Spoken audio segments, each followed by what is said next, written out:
नमस्कार दोस्तों, live study Allahabad YouTube channel पे मैं उत्पल मणि त्रिपाठी आप सभी लोगों का स्वागत करता हूं। रात के 9 बज चुके हैं दोस्तों। 9 बजे का आपका सेशन आप सभी को पता है, आपका टीजीटी और पीजीटी की परीक्षा के लिए पॉलिटिकल साइंस का प्रैक्टिस सेशन होता है। इसमें नियमित रूप से मैं आप लोगों के लिए पॉलिटिकल साइंस के प्रश्नों को लेकर उपस्थित हो जाता हूँ।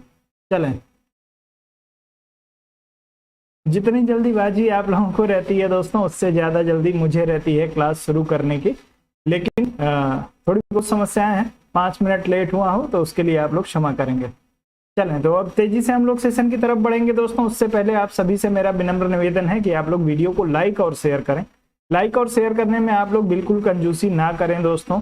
जिस हिसाब से आप लोगों को लाइक और शेयर करना चाहिए वीडियो को, आप लोग नहीं कर रहे हैं, और इस चीज को लेकर मैं काफी चिंतित हूँ। तो आप लोग मेरी चिंता का समाधान आप ही लोग कर सकते हैं। यदि मैं स्वतंत्र रहूंगा, मानसिक रूप से जो है वो मेरे ऊपर किसी भी तरह का दबाव नहीं रहेगा, तो मैं आप लोगों के लिए अच्छे से कार्य करूंगा और भी अच्छे प्रश्नों को ले आने का प्रयास करूंगा। तो आप सभी लोग जो है वो वीडियो को लाइक और शेयर दबा के किया करिए, जितना अधिक से अधिक हो सकता है। आप सभी लोगों के जो है दोस्तों सहयोग की जरूरत है, तो आप लोग अधिक से अधिक सहयोग करने का प्रयास करें। मैं जितना हो सकता है आप सभी के लिए कर रहा हूं, तो आप लोग भी थोड़ा सा मेरे लिए जो है वो सहयोग करने के लिए आगे आए।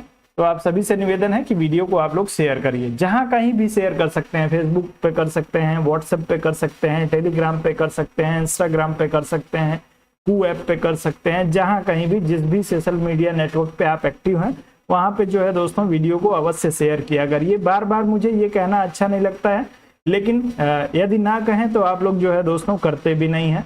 ना कहने पे आप लोग लाइक तक नहीं करते हैं, आप लोग शेयर की तो बात ही छोड़ दीजिए। तो आप लोगों से बार बार ये चीज मुझे कहना ना पड़े लाइक और शेयर करने के लिए, आप सभी लोग जो है दोस्तों अपनी इच्छा से, अपनी मर्जी से, यदि आपको वीडियो पसंद आती है तो आप लोग लाइक और शेयर जरूर करें। चलें, आगे बढ़ेंगे दोस्तों। तो आपको यदि इस सेशन का मेंबरशिप लेना है तो उसके लिए आपको 250 रुपए का भुगतान करना पड़ेगा, आप सभी को पता है। इसके लिए आपको जो है दोस्तों फोन पे, गूगल पे या भीम का आप प्रयोग कर सकते हैं। नंबर आपको जो दिया है 7007701847, इस नंबर पे। जी चलिए, कोई बात नहीं, आपको आवाज क्लियर आ रही है। 1 मिनट इंतजार करेंगे तो आपकी वीडियो भी स्टक होना बंद हो जाएगी। चलें, तो दोस्तों आप लोग इस नंबर पे 7007701847, इस नंबर पे आप 250 रुपए का भुगतान करके स्क्रीनशॉट ले लेंगे उस पेमेंट का, और उस स्क्रीनशॉट को आप इसी नंबर के व्हाट्सएप पे यदि भेजेंगे तो आपको जो है दोस्तों मेंबरशिप में आप जो है वो ऐड हो जाएंगे। आपको 24 घंटे के अंदर जो होगा वो आपको सूचना दे दी जाएगी। और साथ में जो भी आपको मेंबरशिप में, आप सभी को पता है कि सेशन से संबंधित जो भी प्रश्न होते हैं वो आपको उपलब्ध कराए जाते हैं, तो आप लोग उसको प्राप्त कर सकते हैं। चलें,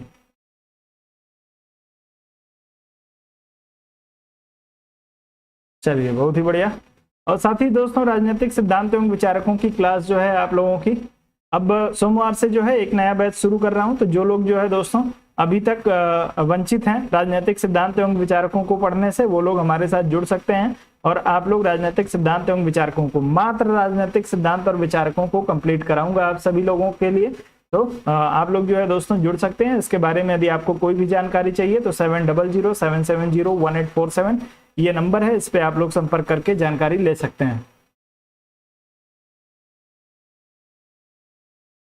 जी चलिए, बहुत बहुत धन्यवाद। चले दोस्तों, तो अब चलेंगे अपने सेशन की तरफ सीधे, और आज के सेशन के पहले प्रश्न को हम लोग जो है दोस्तों लेके चलते हैं।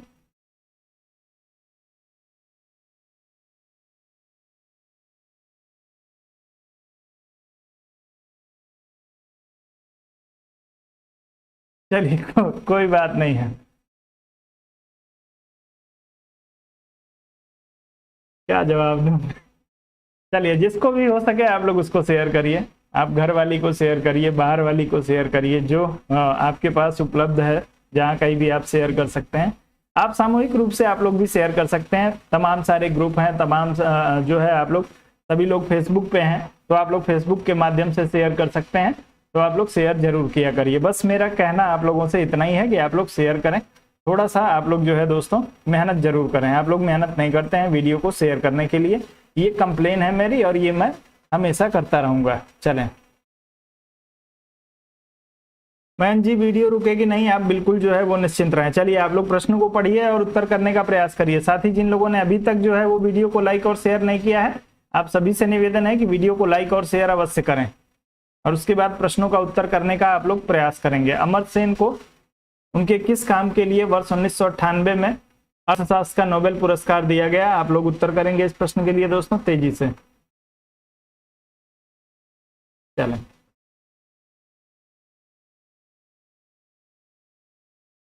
थोड़ा सोच समझ के इत्मीनान से उत्तर करिए।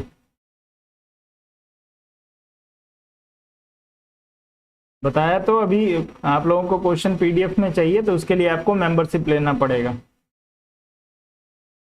चलें, तो जैसा कि मैं देख पा रहा हूं इस प्रश्न में जो है आप लोगों के सभी लोगों के उत्तर जो है वो गलत आ रहे हैं। मात्र एक उत्तर जो आया है वो सुशील वर्मा जी का आया है, जिन्होंने, चलें, निशा यादव जी का भी उत्तर आ रहा है इस प्रश्न में। तो जो लोग इसमें डी विकल्प की बात कर रहे होंगे दोस्तों, मात्र उनका उत्तर जो होगा वो सही हो पाएगा। अकाल का अर्थशास्त्र, तो इन्होंने जो है दोस्तों अकाल के अर्थशास्त्र का सिद्धांत दिया था डॉक्टर अमर्त्य सेन ने, और इसकी वजह से इनको जो है वर्ष 1998 में नोबेल पुरस्कार दिया गया। और 1999 में आप लोग ध्यान रखेंगे, 1999 में इनको जो है वो भारत रत्न भी दिया गया है, भारत रत्न। इन दोनों सम्मान से जो है ये सम्मानित किए जा चुके हैं। तो नोबेल पुरस्कार इनको अकाल का अर्थशास्त्र के लिए मिला था दोस्तों, और भारत रत्न जो है दोस्तों इनको 1999 में मिला है। तो आप लोग इस प्रश्न में यदि डी विकल्प का चुनाव करते हैं तो आप सभी का उत्तर जो होगा वो बिल्कुल सही होगा, अन्य किसी विकल्प का चुनाव करने की आवश्यकता नहीं। यदि इनकी पुस्तक की बात करें दोस्तों तो द आइडिया ऑफ जस्टिस इनकी एक फेमस पुस्तक है, आप लोग नोट डाउन कर लेंगे। द आइडिया ऑफ जस्टिस जो आप लोगों से पूछी जा सकती है। डेवलपमेंट ऑफ फ्रीडम, आप लोग दूसरी पुस्तक इनकी है डेवलपमेंट ऑफ फ्रीडम दोस्तों, उसको भी नोट कर लीजिए। गांधी और अकाल, माफ करेंगे, गरीबी और अकाल जो है इनकी तीसरी पुस्तक है। तो इन तीनों पुस्तकों को आप लोग जो है नोट डाउन कर लीजिए। आपसे हो सकता है कि पूछ लिया जाए अमर्त्य सेन की किसी पुस्तक के बारे में, तो आप लोगों को जानकारी होनी चाहिए। द आइडिया ऑफ जस्टिस दूसरी पुस्तक है इनकी दोस्तों, डेवलपमेंट ऑफ फ्रीडम, और तीसरी पुस्तक है गरीबी और अकाल। तो आप लोग इस प्रश्न में ध्यान रखेंगे, आपका उत्तर डी विकल्प के लिए सही होगा। आगे बढ़ेंगे और अगले प्रश्न पे चलेंगे सीधे। अगला प्रश्न आपको दिया है, निम्नलिखित में से कौन सी परंपरा राजनीतिक सिद्धांत की विशेषता नहीं है? आप लोगों को बताना है दोस्तों कौन सी परंपरा राजनीतिक सिद्धांत की विशेषता इसमें से नहीं है। महान मुद्दों का अध्ययन, मानव व्यवहार का अन्वेषण, आदर्श राज्य का अन्वेषण और दार्शनिक वृत्ति। चारों में से आप किसी एक का उत्तर करेंगे, सावधानी से करेंगे, सोच समझ के करेंगे। चलें,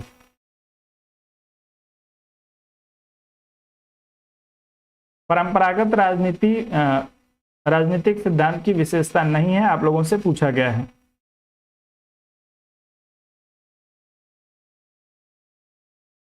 चलें, सभी लोग उत्तर करिए इस प्रश्न के लिए।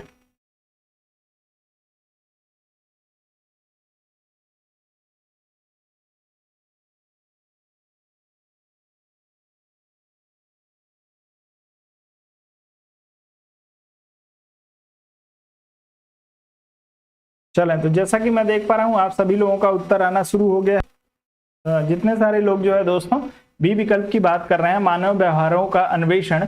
तो मानव व्यवहार का अन्वेषण, अब मानव व्यवहार का जो अध्ययन है दोस्तों, आप सभी को पता है कि आपके डेविड स्टर्न के व्यवहारवाद के बाद से, जो व्यवहारिक क्रांति के बाद से जो है वो आपका मानव व्यवहार का जो अन्वेषण है वो आपके राजनीति में शामिल होता है। उसके पहले जो है दोस्तों मुद्दों के आधार पे, आदर्श राज्य और दार्शनिक वृत्ति के आधार पे जो है दोस्तों परंपरागत राजनीति का सिद्धांत जो है वो टिका हुआ था। लेकिन आपके डेविड स्टर्न के जो व्यवहारवादी क्रांति है डेविड स्टर्न की, उसके बाद से मानव व्यवहार जो होगा वो आपके राजनीति का हिस्सा बनेगा।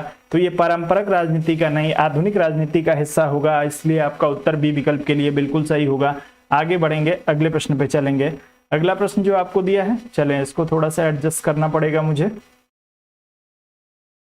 आपको प्रश्न दिया है, अल्फ्रेड कोबा के अनुसार राजनीतिक सिद्धांत का पतन परिणाम था। किसके कारण जो है राजनीतिक सिद्धांत का पतन हुआ है? अल्फ्रेड कोबा के अनुसार आप लोगों को बताना है दोस्तों। चारों में से किसी एक विकल्प का चुनाव करिएगा, आप सभी लोगों को उत्तर करना है।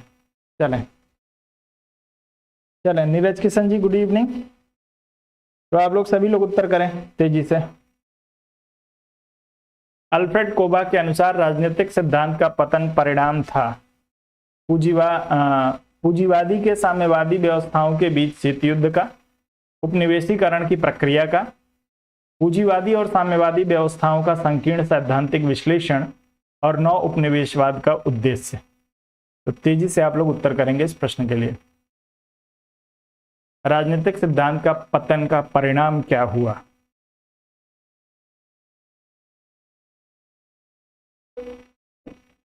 चलें, सभी लोग उत्तर करेंगे, तेजी से करें। और दोस्तों वीडियो को थोड़ा सा लाइक करिए, आप सभी लोग जितने सारे लोग हमारे साथ जुड़ गए हैं, आप सभी से विनम्र निवेदन है कि आप लोग वीडियो को लाइक करें। वीडियो को लाइक करने में आप लोग कंजूसी ना दिखाएं। चलें, तो जो लोग इसमें सी विकल्प की बात कर रहे होंगे, पूंजीवादी और साम्यवादी व्यवस्थाओं का संकीर्ण सैद्धांतिक विश्लेषण, ये आपके जो है दोस्तों आपका सी विकल्प इस प्रश्न के लिए बिल्कुल सही हो जाएगा। जितने सारे लोग इसमें सी विकल्प का चुनाव कर रहे हैं उन सभी का उत्तर बिल्कुल सही है, आप लोग सी विकल्प के साथ ही जाएंगे। चलें सरिता जी, गुड इवनिंग, आगे बढ़ते हैं, अगले प्रश्न पे चलेंगे। थोड़ा सा तेज चलेंगे दोस्तों, प्रश्नों की संख्या आज ज्यादा है और आज हम लोग जो है वो सेशन में 2 चीज करने वाले हैं। कुछ प्रश्नों को रिपीट करने वाले हैं, किसी पिछले टॉपिक को रिपीट करेंगे और उसके साथ कुछ नए प्रश्नों को हम लोग देख ही रहे हैं, तो नए प्रश्नों के साथ आज रिपीट भी करेंगे हम लोग जिन प्रश्नों को ऑलरेडी हम लोगों ने कर रखा है। तो आप लोग इसके लिए उत्तर करने का प्रयास करेंगे।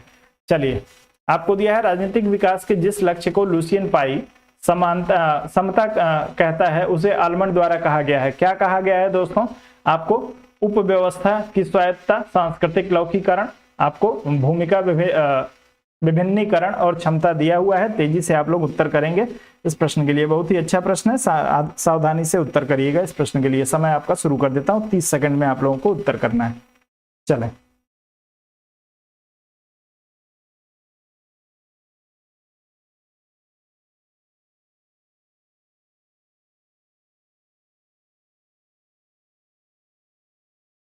चलें, बहुत ही बढ़िया।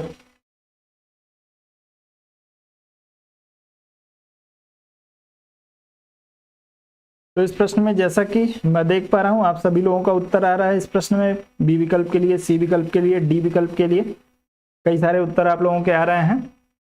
चलें,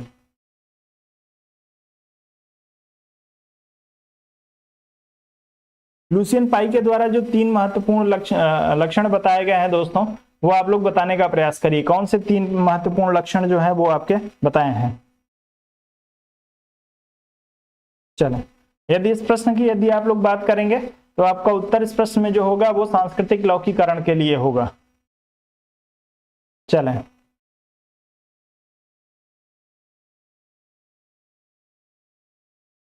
जिस लक्षण को लुसियन पाई ने समता कहा है, आलमंड ने उसे जो है वो सांस्कृतिक लौकीकरण कहा है।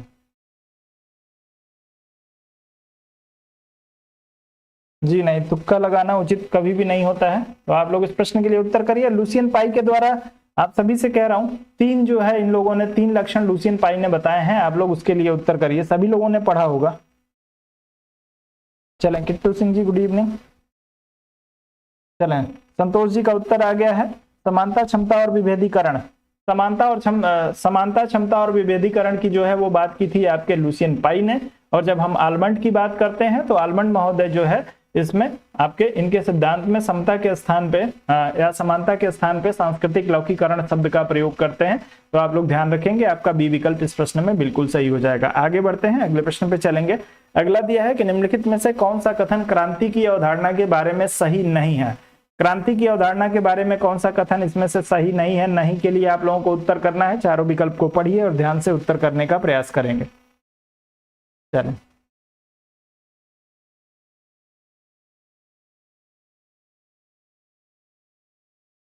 जी बिल्कुल, बहुत सारे लोगों का उत्तर आया। संतोष जी का, नेहा जी का उत्तर आया है, सुशील वर्मा जी का उत्तर आया है, मनीष जी का उत्तर आया है। आकाश कुमार जी, लुसियन पाई आपके जो है वो सिलेबस में नहीं है, आपके सिलेबस में बारकर भी नहीं है, लेकिन क्योंकि इन लोगों का विचार जो है दोस्तों वो कहीं ना कहीं किसी न किसी सिद्धांत से संबंध रखता है, इसलिए आप लोगों से पूछे जाते हैं। तो आप लोग सिलेबस को जो है दोस्तों इतना संकुचित ना कर दें। सिलेबस को यदि आप ज्यादा संकुचित करेंगे तो आप लोगों को समस्या होगी। जितने आपको जो आपके 11 विचारक जो आपके टीजीटी में दिए हुए हैं, उन 11 विचारकों की आलोचना भी इन लोगों ने की है। उनके सिद्धांतों के को जो है कुछ लोगों ने सही ठहराया, कुछ लोगों ने गलत ठहराया, उस पे जो है किसी ने अपना विचार दिया है तो उन विचारों के आधार पर इन लोगों को पूछा जाता है। आप लोग जितने विचारकों की परिभाषाओं को पढ़ते हैं वो सब आपके सिलेबस में नहीं है, लेकिन आपसे पूछा जाता है। चलें, इस प्रश्न के लिए उत्तर करिए। आप सभी लोगों का उत्तर इस प्रश्न में, जैसा कि मैं देख पा रहा हूं, कुछ लोग ए विकल्प की बात कर रहे हैं, कुछ लोग बी विकल्प की बात कर रहे हैं। अलग अलग आप लोगों का उत्तर जो है इस प्रश्न के लिए आ रहा है। चलें, तो जो लोग इसमें बी विकल्प की बात कर रहे हैं उन सभी का उत्तर जो होगा बिल्कुल सही हो जाएगा। क्रांति की प्रवृत्ति कभी कभार जो है हिंसात्मक हो जाती है, ऐसा नहीं है दोस्तों। क्रांति और विद्रोह में अंतर होता है। क्रांति और विद्रोह को जो है वो आप लोग ध्यान से यदि समझ रहे हैं तो आप सभी को जो है इस प्रश्न में अपना उत्तर चुनने में कोई समस्या नहीं होगी। क्रांति जो है दोस्तों हिंसात्मक नहीं होती है। क्रांति जो है वो विचारों के आधार पे जो है वो की जाती है। लेकिन जब हम बात करते हैं विद्रोह की, तो विद्रोह जो है वो कभी कभार हिंसात्मक में जो है वो बदल जाता है। तो ये विशेषता जो है वो विद्रोह की है, क्रांति की नहीं है। आप सभी लोगों का उत्तर जो होगा इस प्रश्न में बी विकल्प के लिए बिल्कुल सही हो जाएगा। तो क्रांति और विद्रोह दोनों अलग अलग चीजें हैं। दोनों को यदि आप समझेंगे तो आप आसानी से उत्तर कर पाएंगे। इस प्रश्न में आपका बी विकल्प सही होगा। आगे बढ़ते हैं, अगले प्रश्न पे चलेंगे। अगला आपको दिया है कि राजनीतिक प्रक्रिया और राजनीतिक संस्थाओं के विकास में किसने सबसे ज्यादा योगदान दिया है। राजनीतिक प्रक्रिया और राजनीतिक संस्था दोनों के विकास की बात आप लोगों से पूछी जा रही है, तो आप लोग ध्यान से उत्तर करेंगे। आपको रोमन, ग्रीन, इजिप्ट और चाइनीज दिया, माफ करेंगे ग्रीक, रोमन, ग्रीक, इजिप्ट और चाइनीज के लिए आपको उत्तर करना है। इन चारों में से किसी एक का चुनाव करिए और उत्तर करिए।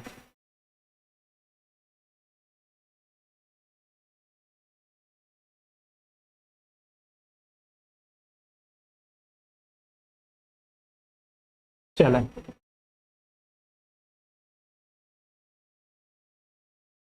राजनीतिक संस्थाओं के विकास में किसने सबसे ज्यादा योगदान दिया है।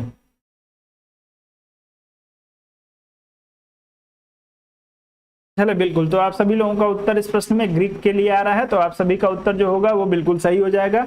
आपके जो है दोस्तों प्लेटो, अरस्तु, आर्किमिडीज हैं, साथ में यूक्लिड, इन सभी लोगों ने जो है दोस्तों सबसे पहले और सबसे अधिक योगदान, यदि सबसे पहले आपसे पूछा जाए कि राजनीतिक संस्थाओं के विकास में सबसे पहले योगदान किन लोगों ने दिया, तो राजनीतिक संस्थाओं के विकास में जो है दोस्तों सबसे पहले योगदान आप लोगों को प्लेटो का, अरस्तु का देखने को मिलेगा, यानी ग्रीक विचारकों का, यूनानी विचारकों का देखने को मिलेगा।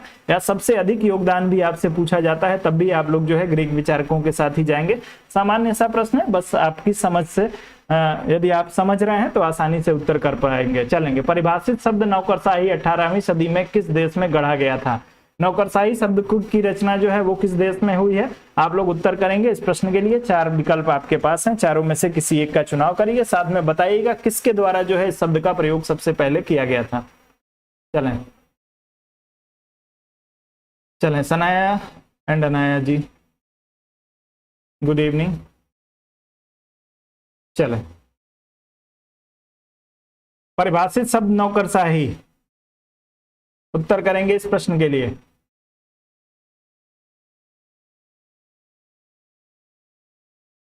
चलें, विचारक का भी नाम बताएंगे। नौकरशाही शब्द का प्रयोग सबसे पहले किसने, कौन सा विचारक है जिसने इस शब्द को जो है वो प्रयोग किया था। चलें, बिल्कुल, बहुत ही बढ़िया।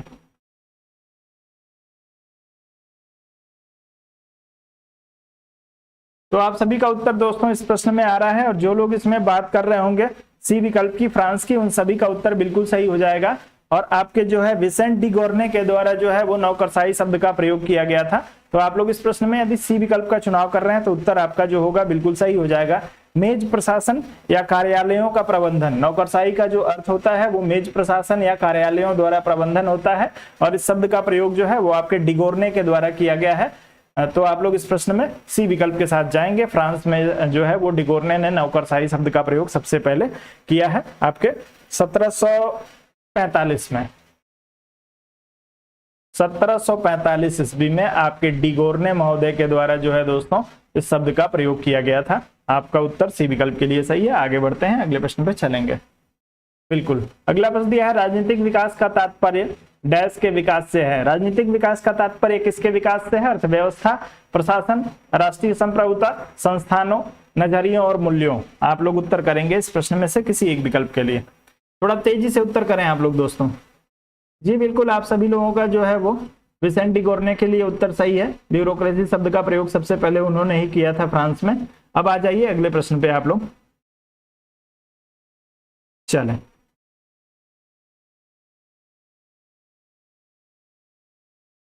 राजनीतिक विकास का तात्पर्य किससे है?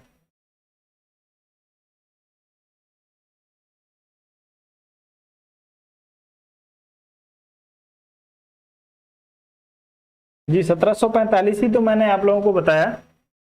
यदि कुछ गलत लिख दिया हो तो आप लोग उसको करेक्ट कर लीजिएगा। 1745 ही है, आप लोगों का भी उत्तर आ रहा है। चलें, तो दोस्तों राजनीतिक विकास का जो तात्पर्य है वो आपके संस्थानों के निर्माण, उसके विकास से व्यक्ति के नजरिए के में बदलाव और उसके जो है मूल्यों में परिवर्तन से जो है वो संबंधित है। तो आपके संस्थान, नजरिया और मूल्यों की के विकास से जो है वो आपका राजनीतिक विकास जुड़ा हुआ है। डी विकल्प आपका बिल्कुल यहाँ पे सही होगा। आगे बढ़ेंगे और अगले प्रश्न पे चलेंगे। अगला दिया है परिभाषिक शब्द सामाजिक लोकतंत्र किसके द्वारा गढ़ा गया है? आपको सामाजिक लोकतंत्र के लिए बताना है कौन जिम्मेदार है। प्रजातंत्रवादी हैं, साम्यवादी हैं, नाजियों के द्वारा, मुसोलिनी के द्वारा या समाजवादियों के द्वारा? तेजी से आप लोग उत्तर करेंगे इस प्रश्न के लिए। सामाजिक लोकतंत्र शब्द का को जो है वो किसने गढ़ा था? आप लोग उत्तर करेंगे। चलें,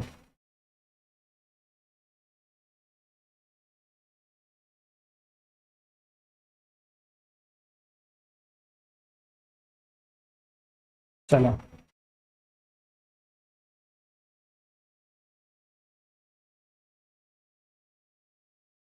बहुत ही बढ़िया। तो आप सभी लोग का उत्तर समाजवादियों के लिए आ रहा है दोस्तों। तो आप सभी को पता है सामाजिक लोकतंत्र या समाजवादी जो सिद्धांत है वो एक तरीके से जो है दोस्तों आर्थिक सिद्धांत भी कहा जाता है।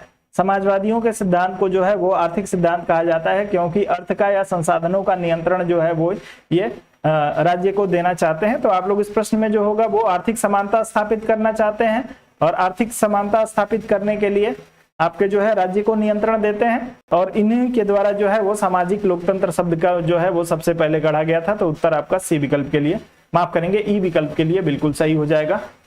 आगे बढ़ते हैं।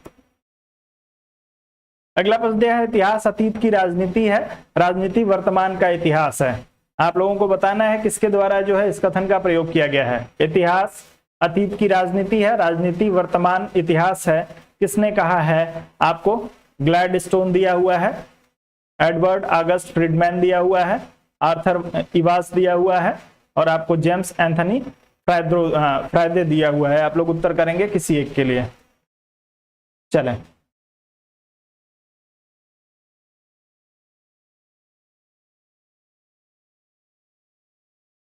इतिहास अतीत की राजनीति है, राजनीति वर्तमान का इतिहास है, किसने कहा है दोस्तों? अच्छा प्रश्न है, सभी लोग उत्तर करेंगे इसके लिए। एक बार जिन दोस्तों ने अभी तक वीडियो को लाइक और शेयर नहीं किया है उनसे निवेदन है कि वीडियो को लाइक और शेयर अवश्य करें। चलें,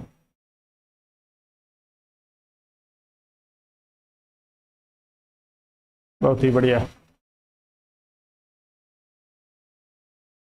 चलें, तो इस प्रश्न में सबसे पहले बी विकल्प के लिए उत्तर पुण्य प्रकाश त्रिपाठी जी का आ रहा है।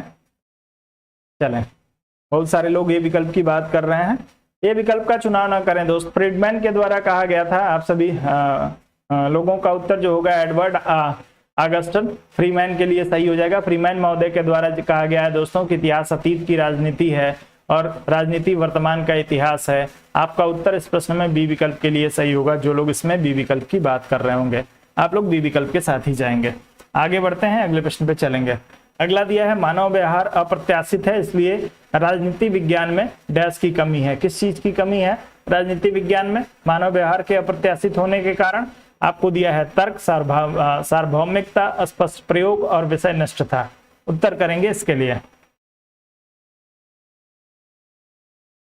चलो,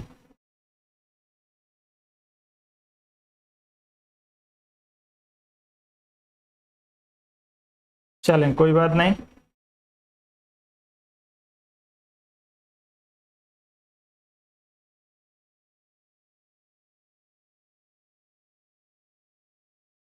तेजी से उत्तर करें, आप सभी लोगों का समय खत्म हो रहा है। आप लोग तेजी से उत्तर नहीं कर रहे हैं, और वीडियो को लाइक करिए आप सभी लोग। मानव व्यवहार अप्रत्याशित है, इसलिए राजनीति विज्ञान में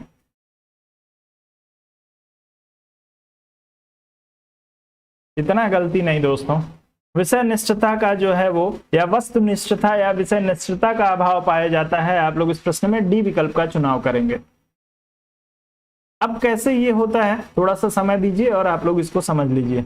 जैसे मान लीजिए आप सभी लोग जो है मेरे साथ जुड़े हुए हैं और मैं आप लोगों को नियमित रूप से 210 क्लास जो है वो मैंने फ्री ऑफ कास्ट आप लोगों को क्लास जो है वो मैं आप लोगों को करा रहा हूँ। आप लोग फ्री क्लास जो है वो आप सभी लोग देख रहे हैं। पहले व्यवहार की बात करते हैं। तो आपका जो है दोस्तों व्यवहार मेरे प्रति कुछ और होगा, मेरे प्रति विचार जो होगा वो आपका कुछ और होगा। और मैं अभी कह रहा हूं कि कल से आपकी क्लास जो होगी वो सिर्फ जो आप लोगों की प्रैक्टिस क्लास होगी, वो अब जो लोग इसके लिए मेंबरशिप लेंगे उन्हीं लोगों को जो है दोस्तों क्लास मिलेगी। तो आपका विचार मेरे लिए बदल जाएगा। मनुष्य का विचार जो होता है दोस्तों, प्रति क्षण उसका विचार बदलता है, और विचार जब बदलता है तो उसकी वजह से उसका व्यवहार भी बदल जाता है, उसकी जो है वो शारीरिक शैली भी बदल जाती है। और मात्र इसी कमी के कारण जो है दोस्तों राजनीतिक सिद्धांत में प्राकृतिक विज्ञान या साइंस की तरह जो है वो कोई एक जो है वो सार्वभौमिक सिद्धांत नहीं दिया जा सका। साइंस में जो है दोस्तों सारी चीजें निश्चित होती हैं, कोई भी जो है वो, क्योंकि प्रत्येक वस्तु का व्यवहार जो है वो निश्चित है। यदि आप जहर को जो है वो जीभ से लगाएंगे तो आपकी मृत्यु निश्चित है। लेकिन जो है दोस्तों यदि राजनीति विज्ञान की बात करेंगे तो राजनीति विज्ञान की अवधारणा के अंतर्गत जो है, यदि आप जैसे मान लीजिए कि दो लोगों की हत्या की बात आ रही है, एक सैनिक हत्या करता है और एक आप हत्या कर रहे हैं, तो दोनों लोगों की हत्या एक जैसी नहीं होगी। सैनिक को जो है वो राज्य ने अधिकार दे रखा है, राज्य की सुरक्षा के लिए वो किसी की हत्या कर सकता है। यदि बॉर्डर पे वो लड़ रहा है और उस समय वो किसी को गोली मार देता है तो उसके लिए उसको सजा नहीं होगी। लेकिन आप यदि किसी को जो है दोस्तों अपने समाज में किसी की हत्या आप कर देते हैं तो आपको जो है उसके लिए कठोर से कठोर सजा मिलेगी। तो आप लोग इस चीज को ध्यान रखेंगे कि मानव का व्यवहार प्रत्येक परिस्थिति में एक जैसा नहीं रहता है। जब आपके प्रश्न सही हो रहे हैं उस समय आपका व्यवहार अलग होगा, जब आपके प्रश्न गलत होने लगते हैं तो आपका व्यवहार अलग होगा। और ऐसी स्थिति में जो है दोस्तों कोई भी सिद्धांत आवश्यक रूप से बनाया जा सके, सार्वभौमिक सिद्धांत बनाया जा सके, ऐसा संभव नहीं है। तो विषय निष्ठता की जो है वो कमी जो होती है वो आपके राजनीति विज्ञान में देखी जाती है, और वो कारण है दोस्तों मानव व्यवहार के अप्रत्याशित होने का, क्योंकि मानव का व्यवहार जो है वो समय समय पे बदलता रहता है। आगे बढ़ेंगे। अगला दिया है राजनीतिक बाध्यता का अर्थ डैश है। क्या है राजनीतिक बाध्यता का अर्थ?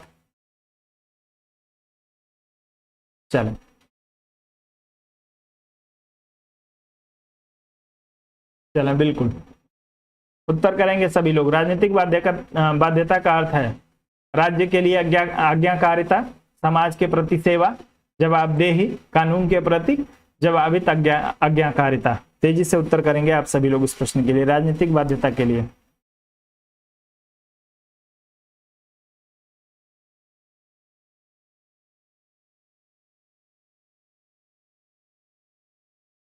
चलें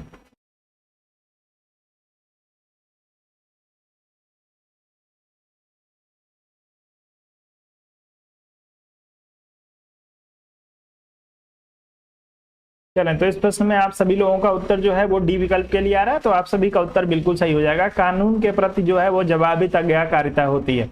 यदि आप जो है दोस्तों राजनीतिक रूप से बाध्य इस चीज के लिए है कि यदि आपको जो है वो कोई ऐसा कार्य कहा जा रहा है जो कानून सम्मत है तो आप उसके लिए आप उसको करने के लिए बाध्य हैं। लेकिन यदि कोई कार्य कानून सम्मत नहीं है या कानून में उसकी अनुमति नहीं है तो आप उस कार्य को करने के लिए बाध्य नहीं है। तो राजनीतिक बाध्यता जो होती है वो कानून से जुड़ी होती है। कानून के प्रति जो होता है वो प्रत्येक राजनीतिक व्यक्ति कानून के प्रति जवाबदेह होता है, चाहे वो आपका राष्ट्रपति हो, चाहे वो आपका प्रधानमंत्री हो, तो सभी लोग जो है वो कानून के प्रति जवाबदेह होते हैं। आप नीचे से ऊपर तक यदि आप ब्यूरोक्रेसी से देखते जाएंगे, आपके डीएम एसडीएम से लेके जो है वो राष्ट्रपति तक सभी जो है वो कानून के प्रति जवाबदेह हैं। कानून के अलावा जाके कोई कार्य नहीं कर सकता है। आगे बढ़ेंगे, अगले प्रश्न पे चलेंगे।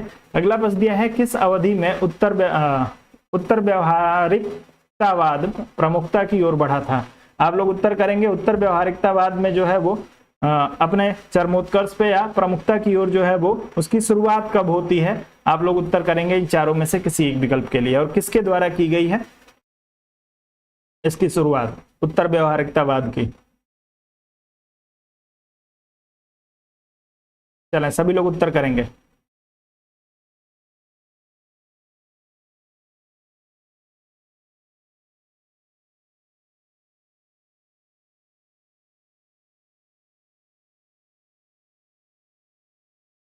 किस अवधि में उत्तर व्यावहारिकतावाद प्रमुखता की ओर बढ़ा था? आप लोग उत्तर करें इसके लिए।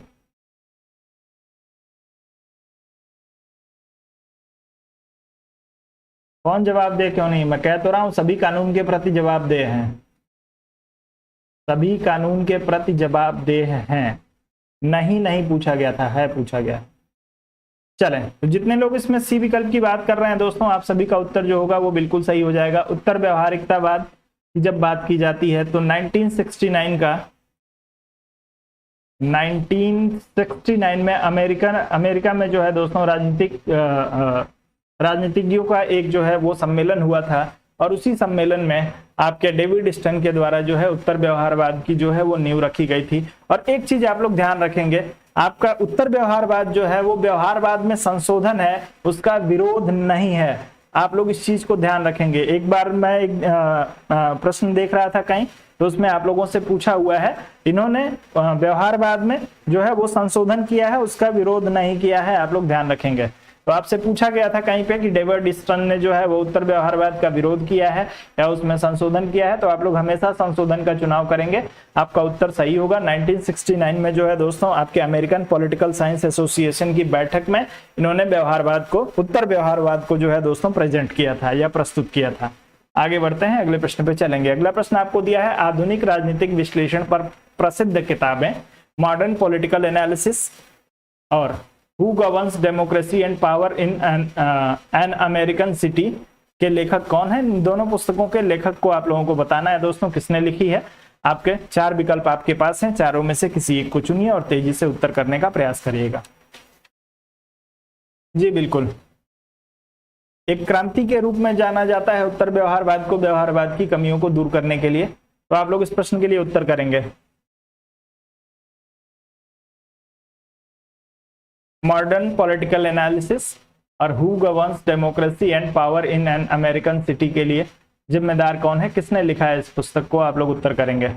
चलें तो जो लोग रॉबर्ट ए डहल की बात कर रहे हैं उन सभी का उत्तर जो होगा बिल्कुल सही हो जाएगा। पुस्तकों को आप लोग जो है दोस्तों रट जाइए, नोट करिए, इसकी जो है वो एक सूची बनाइए। सभी के पास जो है वो पुस्तकों की एक लिस्ट होनी चाहिए और नियमित रूप से हर 2-3 दिन पे उस लिस्ट को आप पढ़िए, तभी आप इसको परीक्षा में भी सही कर पाएंगे, अन्यथा आप लोगों को भूल जाएगा। बार बार आप लोगों को एक ही चीज मैं कहता हूं, आज भी कहूंगा, और जितनी बार पुस्तकों से संबंधित या किसी कथन से संबंधित प्रश्न आएगा उतनी बार मैं आप लोगों से सिर्फ एक चीज कहूंगा कि यदि पुस्तकों में और कथन में आपको कंफ्यूज नहीं होना है तो आप लोग जो है दोस्तों A4 साइज पेपर ले लीजिए, एक जगह 5-7 पेपर जो है वो स्टेपल कर लीजिए, एक जगह जो है वो 15-20 पेपर स्टेपल कर लीजिए। एक जगह पुस्तक की लिस्ट बनाइए एक सीट पे, और एक सीट पे जो है आप स्टेटमेंट लिखिए, रोज का रोज लिखिए और उसका जो है दोस्तों हर 2-3 दिन पे उसको रिवाइज करिए। आपके लिए कोई समस्या नहीं होगी दोस्तों, और आपके स्टेटमेंट और पुस्तकें ही आपका सिलेक्शन कराएंगी। अंतिम सिलेक्शन आपका पुस्तक और स्टेटमेंट के आधार पे ही होगा। जो लोग पुस्तक और स्टेटमेंट सही कर लेंगे उन लोगों का सिलेक्शन हो जाएगा, ये मेरी गारंटी है। और जो लोग नहीं कर पाएंगे, जो लोग गलती करेंगे, वो उतने ही दूर होते जाएंगे। तो आप लोग ध्यान रखेंगे इस चीज को। सी विकल्प आपका सही है। आगे बढ़ते हैं, अगले प्रश्न पे चलते हैं। अगला दिया है द पावर एलिट पुस्तक के लेखक हैं, किसने लिखा है दोस्तों द पावर एलिट? आप सभी लोग उत्तर करेंगे। आपको 4 विकल्प दिए हैं, चारों को पढ़िए, उत्तर करिए। कार्ल मैनहीम, मैक्स वेबर, सी राइट मिल और मोस्का। पावर एलिट के लिए सभी लोग उत्तर करें।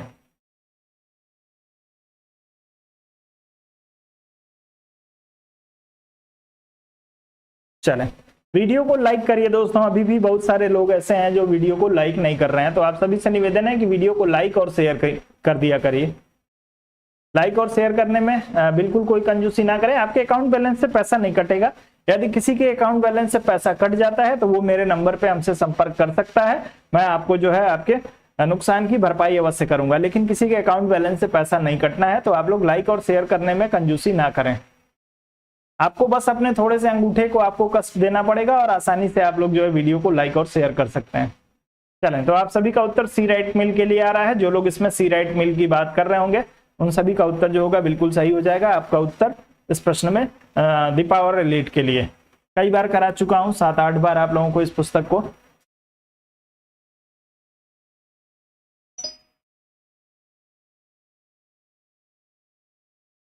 जी बिल्कुल करा दूंगा, लेकिन एक दिन मेरे करा देने से काम नहीं चलेगा। एक दिन मैं आप लोगों के लिए सारी पुस्तकों को ढूंढ के नहीं करा सकता। नियमित रूप से कराता हूं तो उसमें आप लोग पुस्तकों को नोट किया करिए, मेरा सुझाव आप लोगों के लिए है। और यदि आप लोग मान लेंगे तो आपकी बात बन जाएगी। कभी कभी जो है वो किसी की बात को मान लेना चाहिए।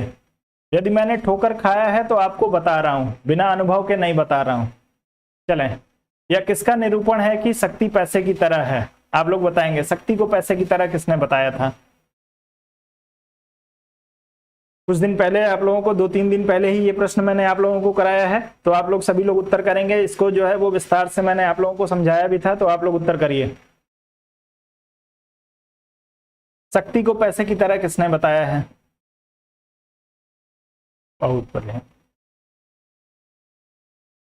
तो जो लोग इसमें टॉलकार्ट पार्सन्स की बात कर रहे हैं उन सभी का उत्तर जो होगा बिल्कुल सही हो जाएगा। आप लोग सी विकल्प के साथ जाएं। आगे बढ़ते हैं। अगला दिया है कि किसका कथन है कि संविधान सभा अनिवार्यतः एक दलीय देश में एक दलीय निकाय थी, वह सभा कांग्रेस थी और कांग्रेसी भारत था। आप लोग उत्तर करेंगे। बहुत ही फेमस स्टेटमेंट है, यूपीपीसीएस में भी ये आप लोगों से पूछा जा चुका है, असिस्टेंट प्रोफेसर एग्जाम में भी पूछा जा चुका है, आपके जो है नेट में भी पूछा जा चुका है, पीजीटी के एग्जाम में भी पूछा जा चुका है। तो आप सभी लोग उत्तर करेंगे इस प्रश्न के लिए। कई जगह पूछा जा चुका है ये प्रश्न।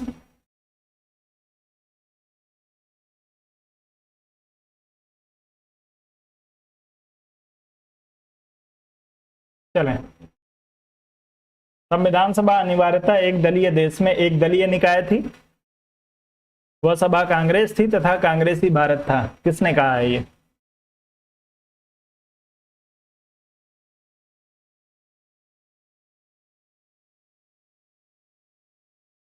चलें, बहुत ही बढ़िया।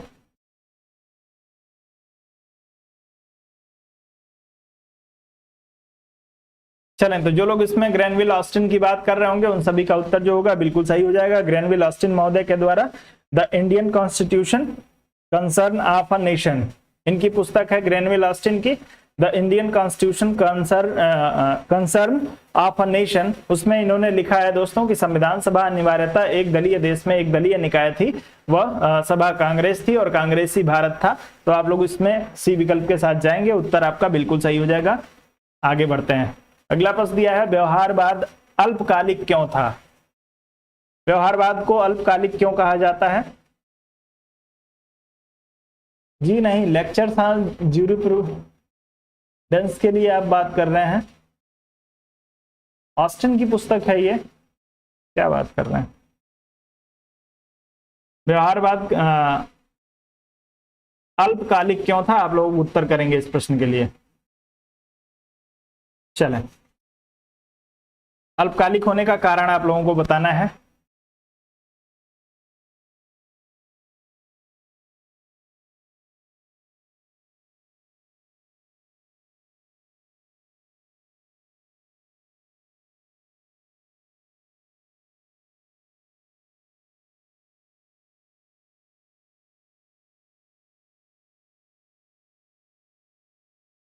चलें, तो दोस्तों जब हम व्यवहारवाद को देखते हैं तो व्यवहारवाद में जो है दोस्तों तथ्यों की भरमार हो जाती है, और तथ्यों की वजह से जो है दोस्तों इसे अति तथ्यात्मकता का दोष इस पे लगाया जाता है।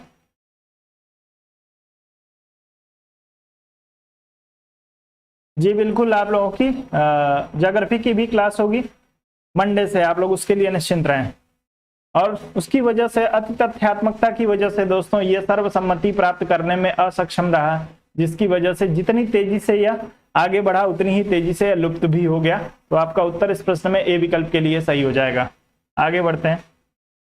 अगला प्रश्न आपको दिया हुआ है, यह किसका कथन है कि राजनीति विविधता तथा संघर्ष के बारे में है और अभाव उसके अस्तित्व का आवश्यक तत्व है। बहुत ही अच्छा स्टेटमेंट है, इंपॉर्टेंट है आप सभी के लिए। उत्तर करेंगे आप लोग।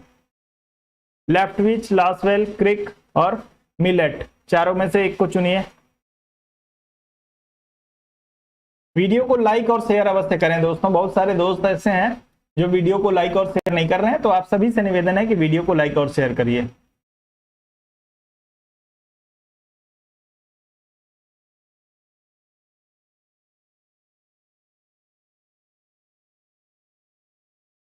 चलें,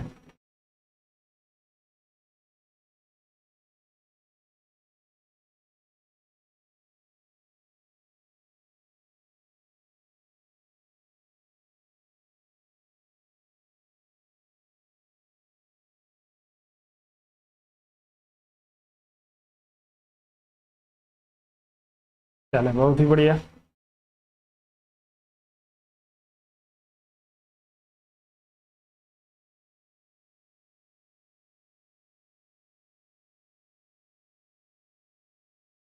राजनीति विविधता तथा संघर्ष के बारे में है।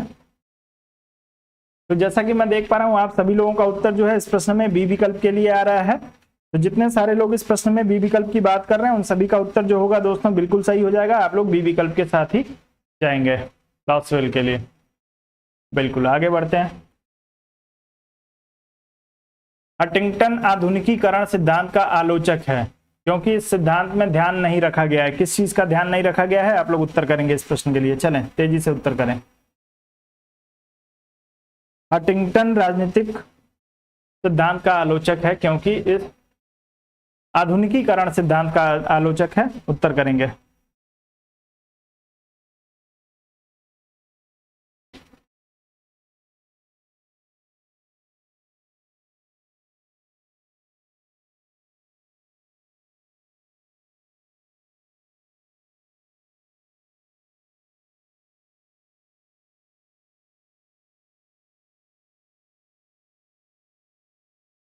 चलें,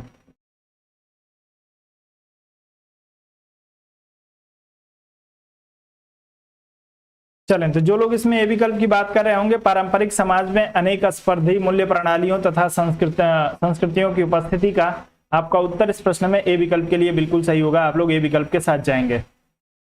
जी बिल्कुल, जो लोग ए विकल्प की बात कर रहे हैं, हंटिंगटन आधुनिकीकरण सिद्धांत का आलोचक है, क्योंकि इस सिद्धांत में जो है दोस्तों पारंपरिक समाज में अनेक जो है वो स्पर्धी मूल्य और प्रणालियां थी तथा जो है संस्कृतियों की उपस्थिति थी। इस चीज को जो है उसमें इग्नोर किया गया।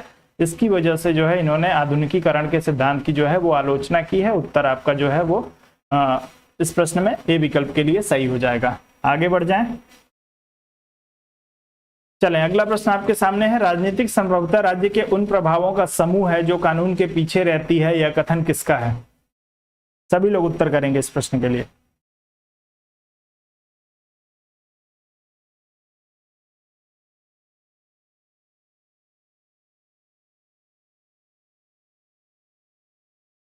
मोहम्मद नबी जी, हिस्ट्री की क्लास नहीं हो रही है।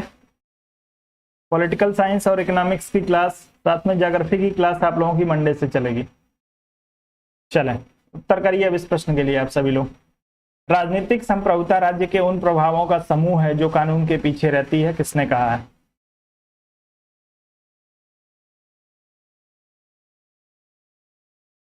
बहुत ही बढ़िया। तो जो लोग इसमें गिल क्राइस्ट की बात कर रहे होंगे, उन सभी का उत्तर जो होगा बिल्कुल सही हो जाएगा। कई बार मैंने इस स्टेटमेंट को आप लोगों को करवा रखा है। बी विकल्प के साथ जाएंगे। आगे बढ़ते हैं, अगले प्रश्न पे चलेंगे। अगला दिया है, संप्रभु तथा संप्रभुता पद का प्रथम बार प्रयोग किया गया। किसके द्वारा किया गया दोस्तों? आंग्ल राजनीतिक चिंतकों द्वारा, ग्रीक न्यायविदों द्वारा, इटली के दार्शनिकों द्वारा, फ्रांस के न्यायविदों द्वारा। चलें, समय आपका शुरू हो गया। सभी लोग तेजी से उत्तर करें। थोड़ी सी स्पीड अपनी बढ़ाइए आप सभी लोग। चलें,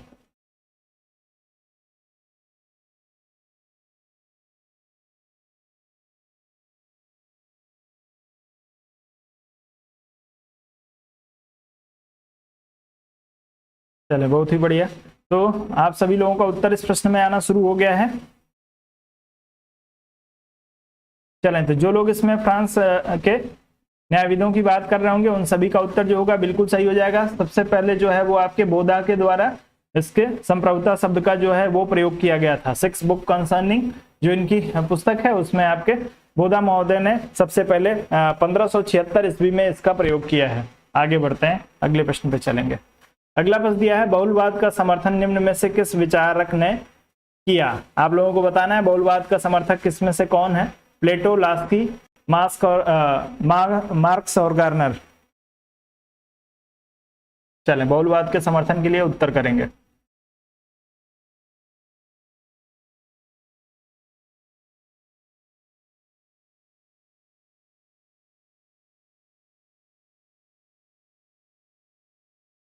चलें तेजी से उत्तर करें।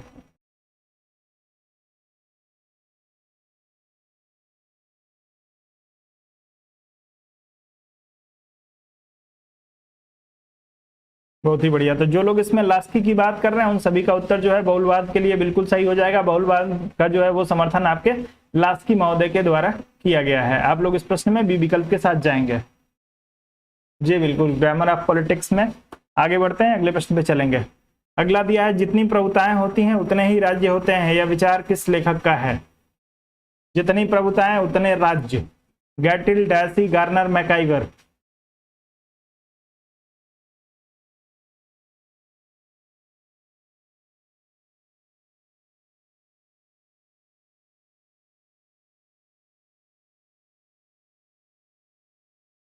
चलें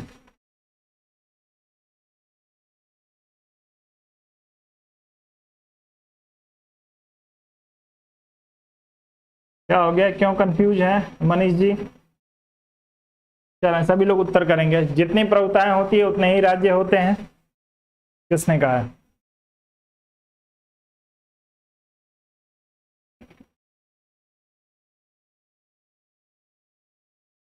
चलें तो ये आप सभी के लिए जो है दोस्तों डी विकल्प आपका बिल्कुल सही हो जाएगा। ये आपके मैकाइवर महोदय का स्टेटमेंट है, जितनी प्रभुताएं होती हैं उतने ही राज्य होते हैं। आपका उत्तर इस प्रश्न में डी विकल्प के लिए सही होगा, मैकाइवर के लिए। आगे बढ़ जाएंगे। लेक्चर ऑन ज्यूरिस्प्रूडेंस पुस्तक के लेखक निम्न में से कौन है?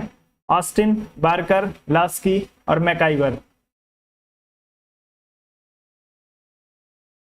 जी बिल्कुल,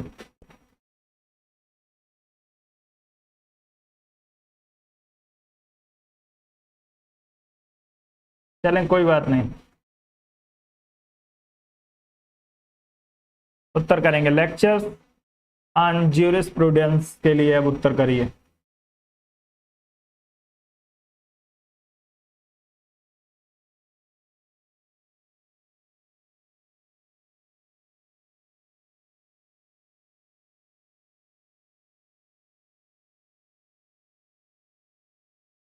चलें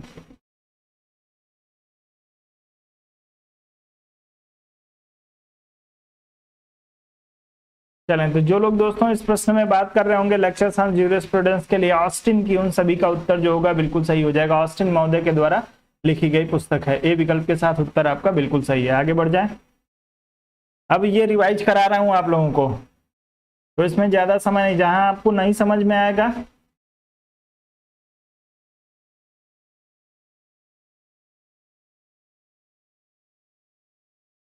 अच्छा, गैटिल मैंने आप लोगों को बताया है, जितनी प्रभुताएं उतने राज्य।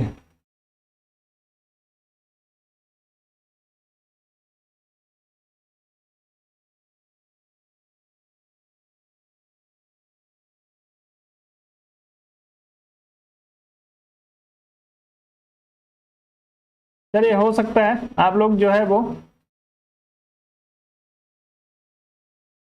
चलिए कोई बात नहीं, आप लोग गैटिल के साथ जाइए। हो सकता है मैं भूल रहा हूं, बहुलवादियों का विचार है दोस्तों, तो आप लोग जो है वो, चलिए कोई बात नहीं यार, छोड़ दीजिए उस प्रश्न को, उस पर अटके ना रहिए। अब आ जाइए। कानून संप्रभु का आदेश है, किसने कहा है? ऑस्टिन, लास्की, बेंथम और एक्विनॉस।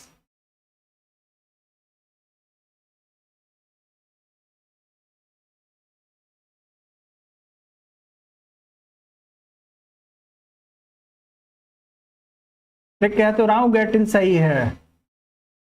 अरे हमसे भी गलती हो सकती है दोस्त, मैं क्या बताऊं। आप लोग कभी कभार मेरी गलती को भी स्वीकार कर लीजिए। आप लोगों ने सही तो कर दिया गैटिल के लिए, जितनी प्रभुताएं उतने राज्य, गैटिल का स्टेटमेंट है। चलें कोई बात नहीं। तो इस प्रश्न में आप सभी लोगों को दोस्तों, आप लोगों का उत्तर तेजी से आ रहा है। जितने लोग ऑस्टिन की बात कर रहे हैं उन सभी का उत्तर जो होगा बिल्कुल सही हो जाएगा। कानून संप्रभु का आदेश है, ऑस्टिन महोदय ने कहा है। ठीक है दोस्त, मैं मान गया, स्वीकार कर लिया मैंने, हमसे गलती हुई है, क्षमा कर दीजिए आप लोग। मैंने मैकाइवर बोल दिया। आप लोग जो है वो गैटिल के साथ जाएंगे सभी लोग। कहिए तो एक बार दोबारा उस प्रश्न को करा देता हूं। चलिए दोबारा आ जाए उसी प्रश्न पे, कमेंट करिए आप लोग, आ जाऊंगा फिर से एक बार।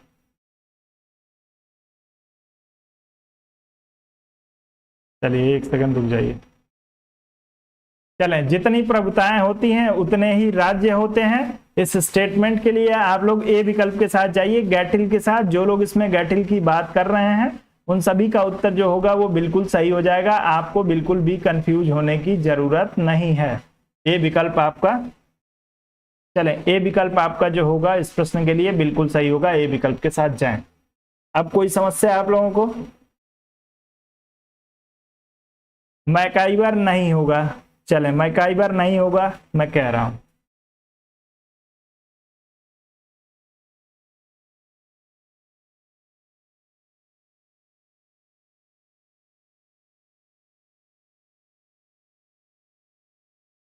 चलिए, बहुलवाद के समर्थक यह मानते हैं कि संप्रभुता का विभाजन होना चाहिए, क्योंकि क्यों होना चाहिए? आप लोग उत्तर करिए इस प्रश्न के लिए। यह समझौते का परिणाम है, यह शक्ति की उपज है, यह दैवी सृष्टि है, यह विश्व शांति में सहायक नहीं है। उत्तर करेंगे संप्रभुता का विभाजन जो है वो होना चाहिए। बहुलवादी क्यों इस बात को स्वीकार करते हैं? चलें,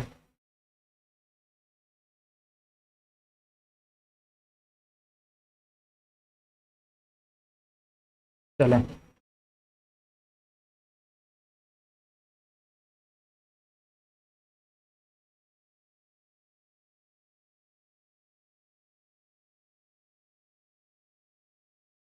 बहुलवाद के समर्थक यह मानते हैं कि संप्रभुता का विभाजन होना चाहिए, क्योंकि यह शक्ति की उपज है और राज्य का जो निर्माण हुआ है दोस्तों वो संघों से हुआ है, समूहों से निर्मित हुआ है। इसलिए सभी को जो है वो, सभी संघों को सभी समूहों में जो है वो संप्रभुता का विभाजन करना चाहते हैं बहुलवादी। उत्तर आपका बी विकल्प के लिए बिल्कुल सही होगा। आगे बढ़ते हैं, अगले प्रश्न पे चलेंगे। अगला दिया, संप्रभुता एक विशिष्टता है किसकी? जनता की, राज्य की, सरकार की या संसद की?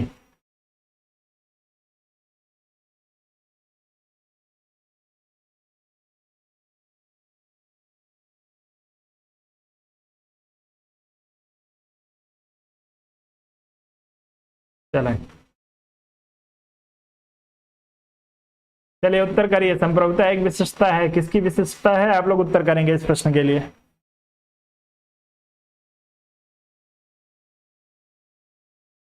चलें, तो जो लोग आप इसमें राज्य की विशेषता के साथ जाएंगे उन सभी का उत्तर जो होगा बिल्कुल सही हो जाएगा।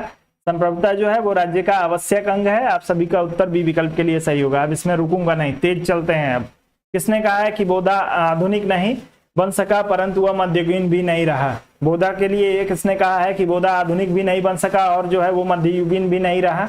आपको बताना है। डनिंग ने, बार्कर ने, सेवाइन ने या गैटल ने, किसने कहा है? चलें,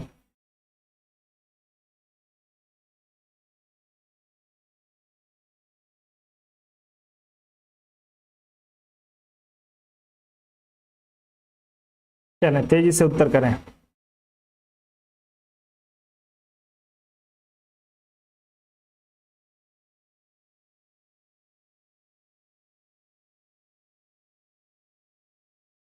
चलें, तो जो लोग इसमें सेवाइन की बात कर रहे हैं उन सभी का उत्तर जो होगा बिल्कुल सही हो जाएगा। सेवाइन महोदय का मानना था दोस्तों, सेवाइन महोदय ने कहा था कि बोधा जो है वो अपने मूल विचारों के आधार पे तो जो है वो मध्यकालीन है, मध्ययुगीन है, लेकिन संस्थाओं और राजनीतिक समस्याओं के निराकरण के लिए जो है दोस्तों उसने आधुनिक जो है वो विचार दिया है। इसी वजह से इन्होंने कहा है कि बोधा आधुनिक नहीं बन सका परंतु वह मध्ययुगीन भी नहीं रहा, क्योंकि उसके विचार जो है, मूल विचार उसके मध्ययुगीन थे, लेकिन जो समस्याओं का निराकरण, राजनीतिक समस्याओं को जो सुलझाने का प्रयास जो बोधा महोदय के द्वारा किया गया वो एकदम आधुनिक पद्धति के आधार पर किया गया। इसलिए सेवाइन महोदय का ये स्टेटमेंट बोधा के लिए कहा गया था। आगे बढ़ते हैं, अगले प्रश्न पे चलेंगे। अगला यह मत किसका है कि संप्रभुता बिना जनता की सहमति के कर नहीं, माफ करेंगे, संप्रभु बिना जनता की सहमति के कर नहीं लगा सकता? बोधा, ग्रोसियस, हाब्स और रूसो।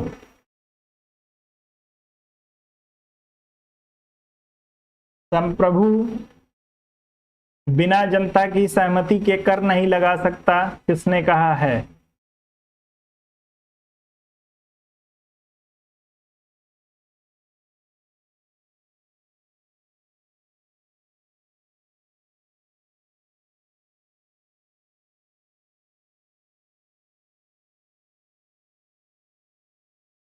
थोड़ा सा वीडियो को शेयर करिए दोस्तों, आप लोग वीडियो को शेयर नहीं कर रहे हैं। चलें, तो जो लोग इसमें बोधा महोदय की बात कर रहे होंगे उन सभी का उत्तर बिल्कुल सही हो जाएगा। संप्रभु जो है वो बिना जनता की सहमति के कर नहीं लगा सकता, ऐसा विचार जो है वो आपके बोधा महोदय का है। आपका ए विकल्प के लिए उत्तर बिल्कुल सही होगा, जो लोग ए विकल्प के साथ जाएंगे। आगे बढ़ेंगे, अगले प्रश्न पे चलेंगे। अगला दिया है, संसदात्मक शासन में वैधानिक संप्रभु कौन होता है? संसदात्मक शासन व्यवस्था में वैधानिक संप्रभुता जो है किसके पास है? आपको बताना है, प्रधानमंत्री, संसद, राष्ट्रपति या सर्वोच्च न्यायालय। चलें, संसदात्मक शासन व्यवस्था में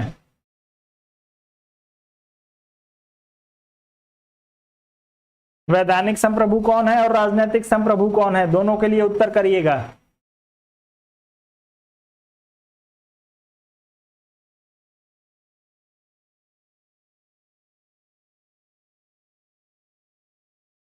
संसदात्मक शासन में वैधानिक संप्रभु कौन है और इसके अलावा आप लोगों को बताना है राजनीतिक संप्रभु कौन है। दोनों के लिए उत्तर करें सभी लोग।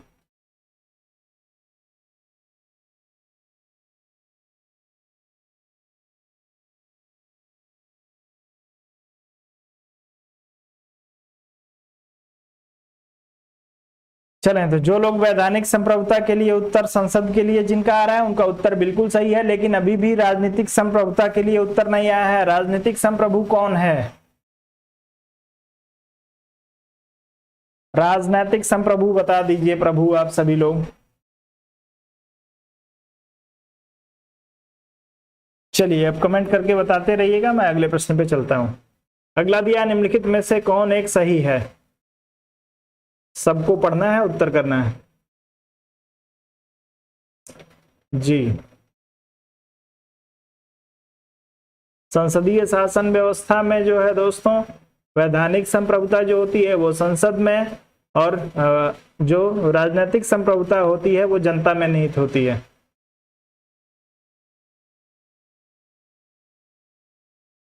जी नहीं, जनता में निहित होती है राजनीतिक संप्रभुता। राजनीतिक संप्रभु जनता है, क्योंकि जनता ही जो है दोस्तों संसद के सदस्यों का चुनाव करती है। राष्ट्रपति संप्रभु नहीं है। एकात्मक शासन व्यवस्था में राष्ट्रपति संप्रभु होता है।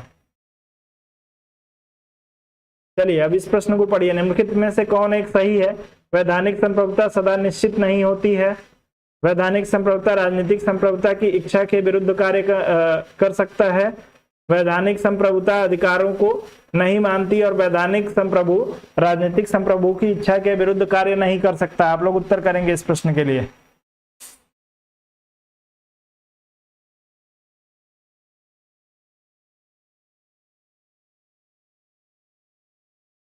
अब यहाँ पे आप लोग उत्तर करिए, पहले आप लोग उत्तर करिए फिर बताते हैं।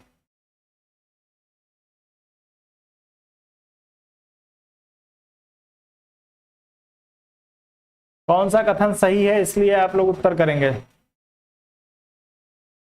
चले, बिल्कुल। तो अब देखिए आप लोग, इसमें आपका डी विकल्प सही हो जाएगा। वैधानिक संप्रभु राजनीतिक संप्रभु की इच्छा के विरुद्ध कार्य नहीं कर सकता। तो ये आपका जो राजनीतिक संप्रभु है दोस्तों, आपकी जनता होती है, और जनता की इच्छा के विरुद्ध जो है दोस्तों कार्य नहीं किया जा सकता है। जनता जिन लक्ष्यों के लिए, जिन मुद्दों के लिए जो है वो चुनती है, आप इनकी इच्छा के अनुरूप ही आपको कार्य करना है। यदि आप नहीं करेंगे तो आपको जो है वो अगली बार जो है आप चुनाव नहीं जीत पाएंगे, सीधी सी बात है।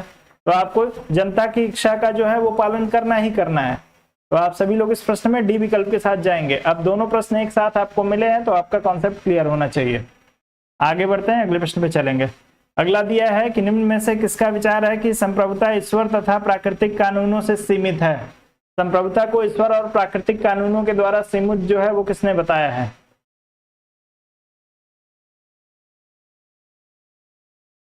चलें, संप्रभुता को ईश्वरीय तथा प्राकृतिक कानूनों से सीमित किसने किया है? सभी लोग उत्तर करेंगे।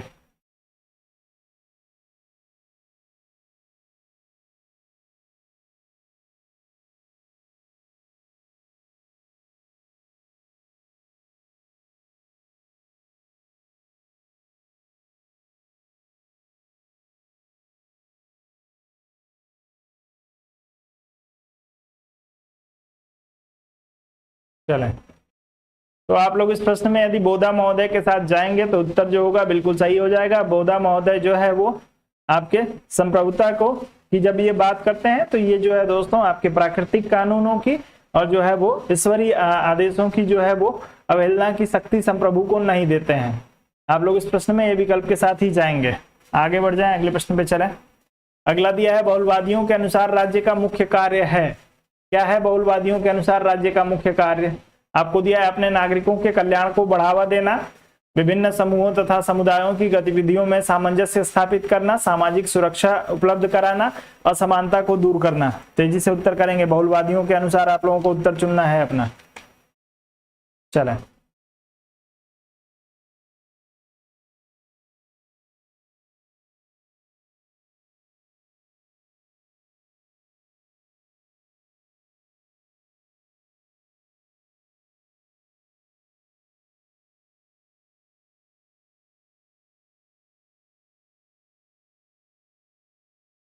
चलें। तो दोस्तों जब बहुलवादियों की बात की जाती है तो ये राज्य को जो है वो समूहों का समूह मानते हैं और इसकी वजह से ये जो है दोस्तों विभिन्न समूहों और समुदायों में जो की गतिविधियों में सामंजस्य स्थापित करना जो है इनका मुख्य कार्य हो जाता है। उत्तर आपका बी विकल्प के लिए सही होगा। आगे बढ़ते हैं, अगले प्रश्न पे चलेंगे। अगला प्रश्न आपको दिया है बहुलवादी पक्षधर हैं किसके? राज्य की शक्ति में विस्तार के, राज्य की शक्ति में कटौती के, वर्ग विहीन और राज्य विहीन समाज की स्थापना के और राज्य की समाप्ति के। तेजी से उत्तर करेंगे इस प्रश्न में से किसी एक विकल्प के लिए। चलें,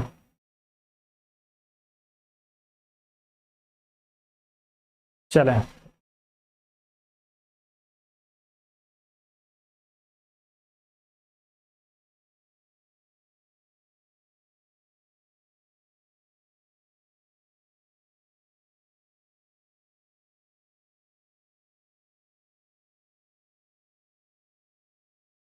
चलें।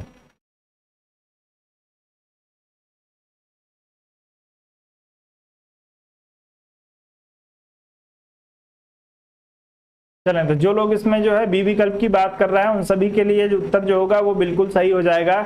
आपके बहुलवादी जो है दोस्तों वो राज्य की शक्ति की कटौती में जो है वो विश्वास करते हैं। क्यों करते हैं? क्योंकि ये मानते हैं दोस्तों कि राज्य जो है अपनी आवश्यकताओं की पूर्ति के लिए व्यक्ति जो है वो अपनी आवश्यकताओं की पूर्ति के लिए राज्य में प्रवेश करता है या राज्य को स्वीकार करता है। लेकिन जब ये राज्य को स्वीकार करता है तो राज्य के साथ साथ जो है वो राज्य के अन्य संस्थाओं को भी ये स्वीकार करता है।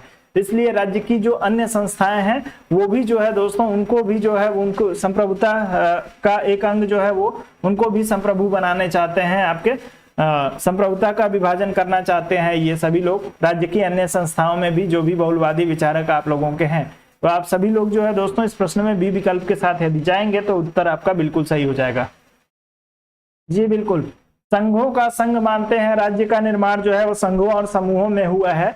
तो व्यक्ति जो है वो जब राज्य को स्वीकार करता है तो उन समूहों के माध्यम से भी जो है उसकी सभी आवश्यकताएं जो है वो राज्य पूरी नहीं करता है।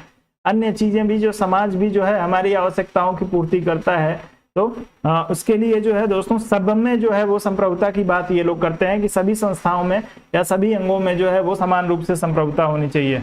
आपका उत्तर बी विकल्प के लिए सही हो जाएगा। अगला दिया है निम्न में से यह मत किसका है कि संप्रभुता एक अखंड वस्तु है जिसे विभाजित करने से उसे विनष्ट कर देना है। आप लोग उत्तर करेंगे। यदि संप्रभुता को विभाजित किया जाता है तो संप्रभुता विनष्ट हो जाएगी। किसका मानना है ये? गार्नर, गैटिल, कैहलन और मेटलैंड, चारों में से एक को चुनिएगा।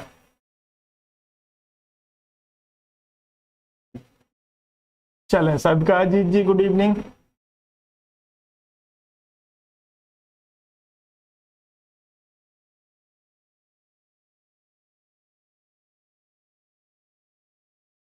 जी बिल्कुल, वही तो बोल रहा हूँ, राज्य की शक्तियों का बंटवारा विभिन्न समूहों में करने की ये बात करते हैं। चलें, उत्तर करें इस प्रश्न के लिए। तो जो लोग इसमें कैहलन की बात कर रहे होंगे उन सभी का उत्तर जो होगा बिल्कुल सही हो जाएगा। संप्रभुता एक जो है अखंड वस्तु है, इसे विभाजित करने से उसे विनष्ट कर देना है। यानी संप्रभुता का यदि विभाजन किया जाएगा तो संप्रभुता जो होगी वो विनष्ट हो जाएगी। ये आपके कैहलन महोदय का स्टेटमेंट है। आगे बढ़ते हैं, अगले प्रश्न पे चलेंगे। अगला दिया है निम्न में से किसने इस दृष्टिकोण का खंडन किया है कि संप्रभुता अविभाज्य है? संप्रभुता का जो है दोस्तों, संप्रभुता अविभाज्य है, इस बात का खंडन किसने किया है? ऑस्टिन ने, लास्की ने, हॉब्स ने या बोधा ने? चलें,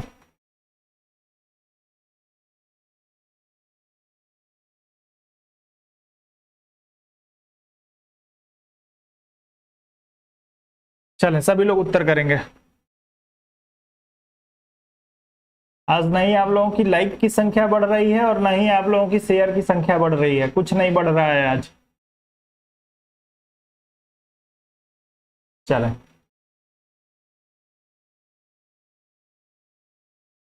चलें, तो जो लोग इसमें लास्की महोदय की बात करेंगे उन सभी का उत्तर जो होगा सही हो जाएगा। लास्की महोदय का मानना है दोस्तों कि राज्य जो है वो संघात्मक है, तो संप्रभुता भी जो है दोस्तों वो आपके, संप्रभुता जो है एकात्मक नहीं होनी चाहिए, ये भी जो है वो संघों में विभाजित होनी चाहिए। आपका उत्तर इस प्रश्न में बी विकल्प के लिए सही हो जाएगा, इसलिए इन्होंने कहा था संप्रभुता जो है अविभाज्य है। चलें, अविभाज्य नहीं है, उसका विभाजन किया जा सकता है, इनका मानना था, क्योंकि राज्य जो है वो संघात्मक है। राजनीति शास्त्र को इससे बहुत लाभ होगा कि यदि संप्रभुता के सिद्धांत को तिलांजलि दे दी जाए। किसने कहा है? बहुत ही अच्छा स्टेटमेंट है, सब लोग बताएंगे। अर्नेस्ट बार्कर, रूसो, लास्की और टी एच ग्रीन। चलें, संप्रभुता के सिद्धांत को तिलांजलि देने की और याद त्यागने की बात किसने की थी?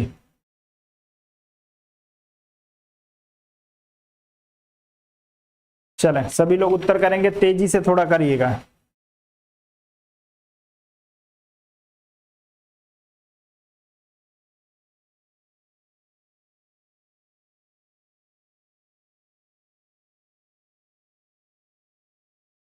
चलें, सी विकल्प के लिए आप लोगों का उत्तर आ रहा है, तो जो लोग लास्की की बात कर रहे हैं उन सभी का उत्तर बिल्कुल सही हो जाएगा। संप्रभुता के सिद्धांत को जो है वो तिलांजलि देने की बात आपके लास्की के द्वारा की गई है। आगे बढ़ते हैं, अगला प्रश्न आप देखेंगे। निम्नलिखित में से किसने निम्नलिखित में से किसमें संप्रभुता नहीं पाई जाती है? निर्वाचक गण में, संसद में, जनमत में या सम्राट में? किसमें संप्रभुता नहीं पाई जाती है? उत्तर करेंगे आप सभी लोग। चलें,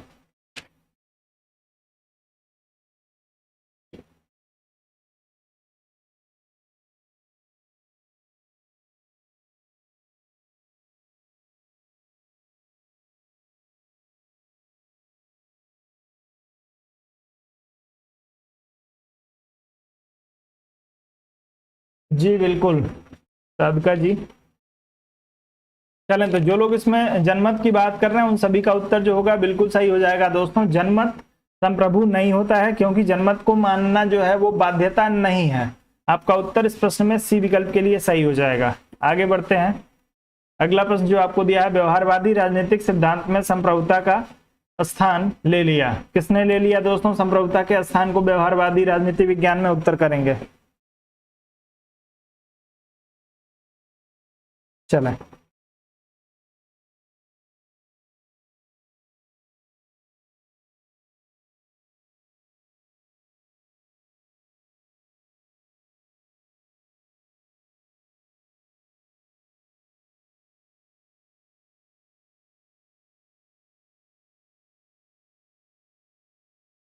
चलें, तो आप सभी लोग जो है शक्ति, सत्ता और प्रभाव के साथ जाएंगे। संप्रभुता का स्थान जो है वो आपके व्यवहारवादी राजनीतिक सिद्धांत में आपके शक्ति ने, सत्ता ने और प्रभाव ने ले लिया था। किसका स्थान लिया है? संप्रभुता का स्थान लिया है। चलें, व्यवहारवादी राजनीति के पहले, यानी व्यवहारवादी क्रांति की शुरुआत के पहले जो है दोस्तों संप्रभुता की अवधारणा जो है वो प्रबल रूप में देखी जा रही थी, लेकिन जैसे ही व्यवहारवादी चिंतक आते हैं इसमें जो है ये लोग शक्ति की, सत्ता की और प्रभाव की बात करने लगते हैं संप्रभुता के स्थान पे। उत्तर आपका जो होगा डी विकल्प के लिए सही हो जाएगा। आगे बढ़ते हैं, अगले प्रश्न पे चलेंगे। अगला दिया है, निम्न में से कौन संप्रभुता युक्त है? संयुक्त राष्ट्र संघ, एक संरक्षित राज्य, एक संघात्मक राज्य, एक न्यासित राज्य? उत्तर करेंगे इस प्रश्न के लिए आप लोग। किसको आप इसमें से जो है वो संप्रभु मान रहे हैं?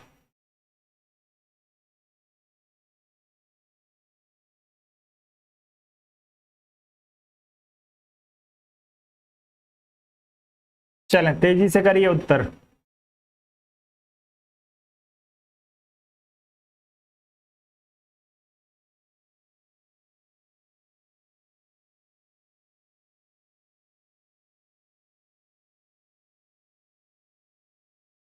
चलें, तो जो लोग इसमें एक संघात्मक राज्य का चुनाव करेंगे उन सभी का उत्तर जो है वो बिल्कुल सही हो जाएगा। संयुक्त राष्ट्र संघ जो है दोस्तों एक संगठन है, लेकिन संप्रभु संगठन नहीं है, क्योंकि इसके आदेशों को मानना जो है वो बाध्यकारी नहीं है। संरक्षित राज्य, यदि किसी राज्य को किसी दूसरे राज्य का संरक्षण प्राप्त है तो वो कभी भी जो है वो संप्रभु नहीं हो सकता है। संप्रभु जो है वो संरक्षण से मुक्त होता है। और न्यासित राज्य जो है दोस्तों, माफ करेंगे, न्यासित प्रदेश भी जो है आपका संप्रभु नहीं होगा। संप्रभु जो होगा वो आपका एक संघात्मक राज्य होगा या एकात्मक राज्य होगा। तो आपके राज्य की जो है वो विशेषता है संप्रभुता, आप लोग ध्यान रखेंगे। ए विकल्प के लिए सही होगा उत्तर। अगला प्रश्न आपको दिया है, कथन और कारण को आपको पढ़ना है। इसको थोड़ा सा एडजस्ट करना पड़ेगा, चलिए एडजस्ट कर देता हूं।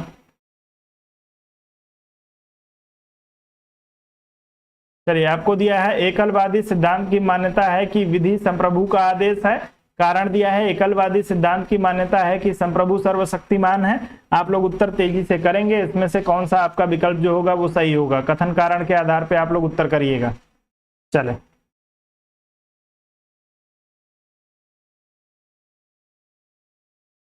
जी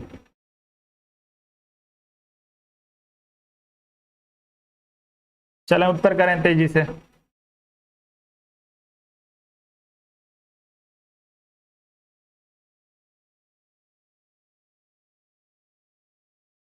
चलें दोस्तों, तो एकलवादी सिद्धांत की मान्यता है कि विधि जो है वो संप्रभु का आदेश है, बिल्कुल सही दिया हुआ है।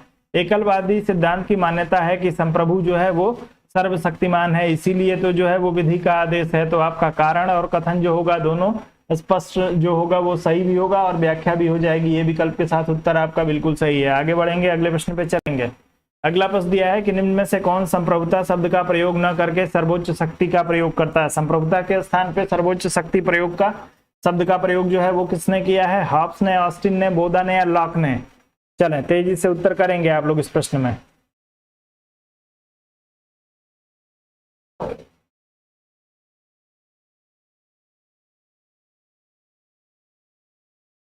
उत्तर करेंगे सभी लोग। संप्रभुता शब्द का प्रयोग न करके सर्वोच्च शक्ति का प्रयोग किसने किया है?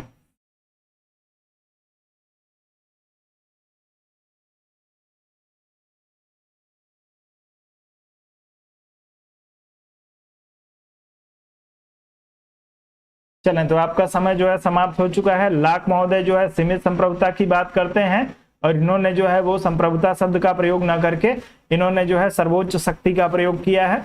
तो आप लोग इस प्रश्न में डी विकल्प के साथ जाएंगे। आप सभी से जो है ये प्रश्न कई बार पूछा जा चुका है।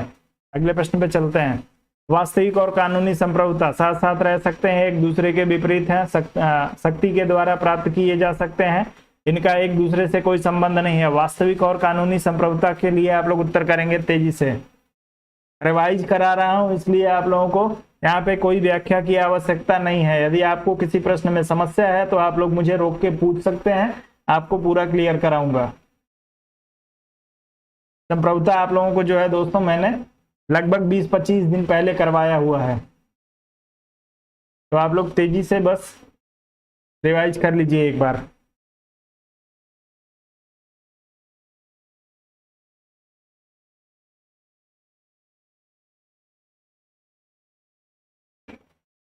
चलें, तो आपको जो है दोस्तों वास्तविक और कानूनी संप्रभुताएं जो है दोस्तों साथ साथ रह सकते हैं। किस व्यवस्था का ये लक्षण है दोस्तों?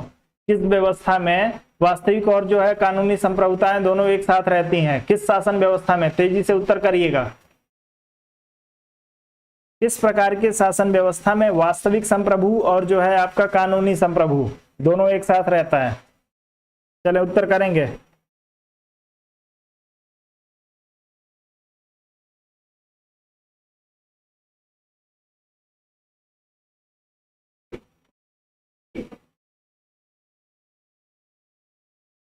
अरे मैं पूछ रहा हूं किस शासन व्यवस्था में, आप लोग शासन व्यवस्था का नाम बताइए। कोई ऐसी व्यवस्था है यदि साथ साथ रह सकते हैं तो उसका कोई एग्जाम्पल है आप लोगों के पास? चलें,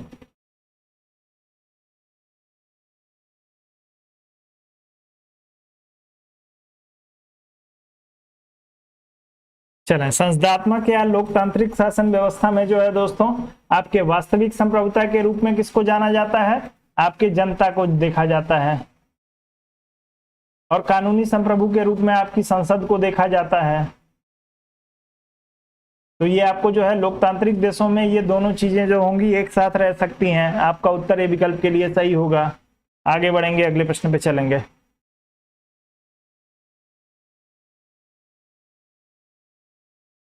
चलें, थोड़ा सा धैर्य रखेंगे।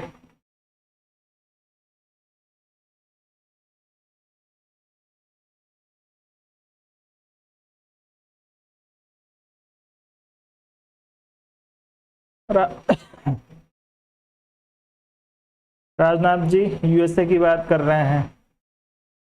भारत इसका सबसे अच्छा एग्जाम्पल है।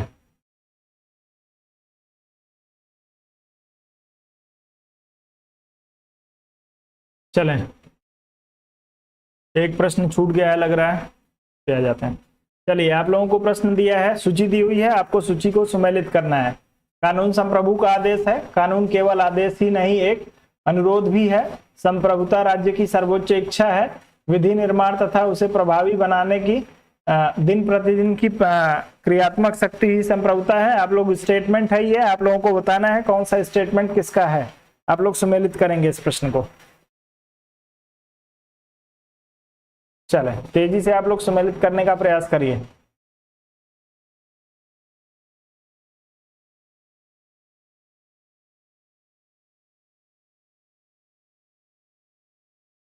आज आप लोगों की लाइक की संख्या बहुत कम रह गई दोस्तों। सेशन खत्म होने वाला है और आप लोगों ने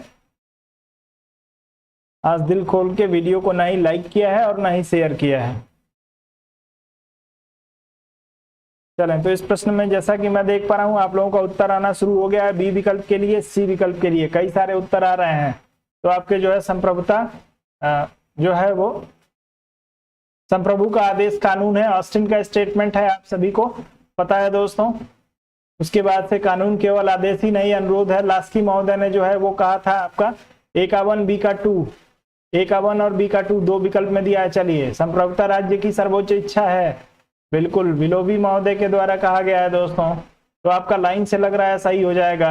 A1 B2 C3 और D4। तो जो लोग इसमें बी विकल्प की बात कर रहे हैं उन सभी का उत्तर जो होगा बिल्कुल सही हो जाएगा। और एक चीज आप लोगों को ध्यान दिला दूं, यदि आपके टीजीटी और पीजीटी के एग्जाम में इस तरीके का कोई प्रश्न आपसे पूछा गया है और आपको जो है उसका उत्तर नहीं पता है, तब की बात बता रहा हूं, और आपको विकल्प में यदि कोई ऐसा विकल्प दिया है A1 B2 C3 और D4, तो आप उसका जो है आंख बंद करके चुनाव कर लीजिएगा। लेकिन यदि प्रश्न न आ रहा हो तब, क्योंकि ऐसे प्रश्न जो है यदि आप पिछले इतिहास को देखेंगे टीजीटी पीजीटी के, तो हमेशा जो है ऐसे प्रश्नों में हर परीक्षा में एक दो प्रश्न ऐसे रहते हैं जिसमें आपका सीरीज में जो है दोस्तों उत्तर दिया हुआ रहता है।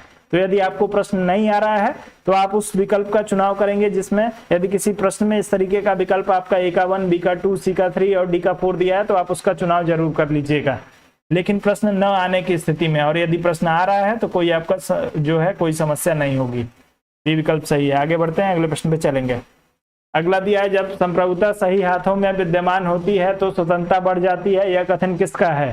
किसने कहा है संप्रभुता सही हाथों में होगी तो स्वतंत्रता बढ़ जाएगी? उत्तर करेंगे सभी लोग, फ्रीडमैन, हायक, बर्लिन या स्ट्रॉस। चलें, तेजी से चलें थोड़ा सा आप लोग।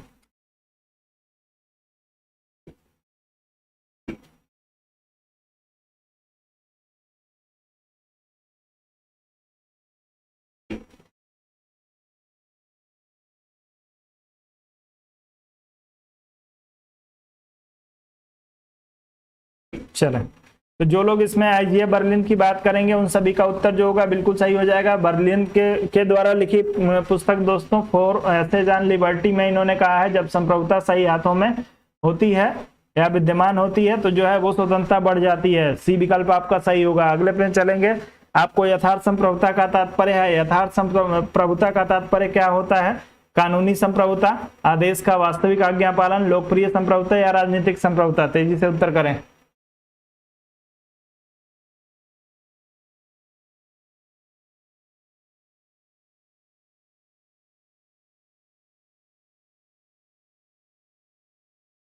चलें, नीतू जी सर कितने क्वेश्चन हैं? ज्यादा नहीं है अब। चलें, उत्तर करें आप लोग। अब बीच बीच में आप लोगों को जो है वो सैटरडे को प्रत्येक आपका पुराना एक टॉपिक जो है वो मैं कोशिश करूंगा कि आप लोगों को रिवाइज कराता रहूं।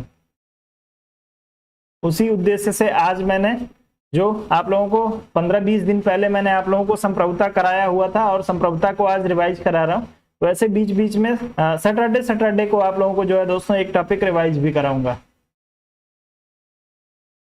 चलें, यथार्थ संप्रभुता का तात्पर्य आप लोग बताएंगे।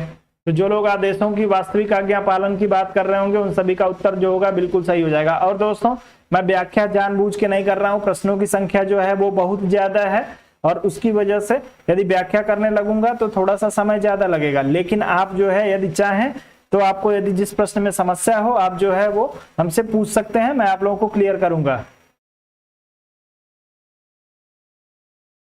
चले, नेहा सिंह जी बहुत बहुत धन्यवाद। आपको वीडियो पसंद आती है तो आप लोगों जो है वो नियमित रूप से जुड़े और थोड़ा सा अपने दोस्तों मित्रों तक शेयर करने का भी प्रयास करें। आगे बढ़ेंगे, अगले प्रश्न पे चलेंगे।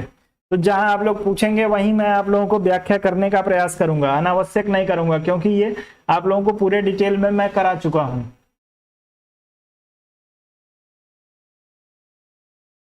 आगे बढ़ते हैं दोस्तों, थोड़ा सा व्यवधान है और क्योंकि जितना जरूरी प्रश्नों को बार बार प्रश्नों को करना है उतना ही जरूरी आप लोगों का रिवीजन भी है। क्योंकि एक बार यदि आप जो है वो एक सिरे से आगे बढ़ते जाएंगे और पीछे रिवाइज नहीं करेंगे तो आप लोगों के लिए थोड़ी समस्या होगी। चले, अगला दिया है कि निम्न में से कौन सा स्कूल का यह तर्क है कि संप्रभुता की अवधारणा को राजनीतिक सिद्धांत से हटा देना चाहिए। किस विचारधारा या किस स्कूल के लोग मानते हैं कि जो है दोस्तों संप्रभुता को राजनीतिक अवधारणा से जो है वो हटा देना चाहिए? बहुलवाद, आदर्शवाद, फांसीवाद या मार्क्सवाद? तेजी से उत्तर करेंगे इस प्रश्न के लिए।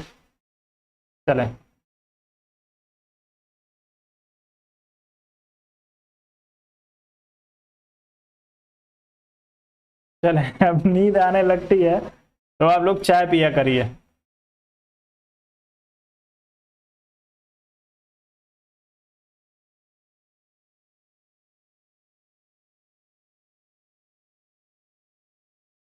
साधका जी जरूर, यदि आप लोगों को कोई विशेष समस्या होगी किसी चीज में तो कोशिश करूंगा कि मैं करा दूं, आप लोग बताएंगे मुझे। चले, निम्न में से कौन सा स्कूल, तो आप लोगों का उत्तर करना है दोस्तों इस प्रश्न में। तो बहुलवादी आप सभी को पता है दोस्तों कि सब बहुलवादी जो है वो आपके संप्रभुता का जो है वो संप्रभुता को खत्म करना चाहते हैं। आपका उत्तर जो होगा वो सही हो जाएगा। अभी लास्की से संबंधित एक प्रश्न आप लोगों ने देखा भी था। अगला प्रश्न आपको दिया है, संप्रभुता के सिद्धांत को किसने जो है व्यक्त किया है? रोमन संघ किसमें, माफ करेंगे, संप्रभुता के सिद्धांत को किसमें व्यक्त किया गया है? रोमन संधि 1957, वर्साय की संधि 1919, वेस्टफेलिया की संधि 1648 और वारसा की संधि 1955। तेजी से उत्तर करेंगे इस प्रश्न के लिए जितनी तेजी से संभव हो सके।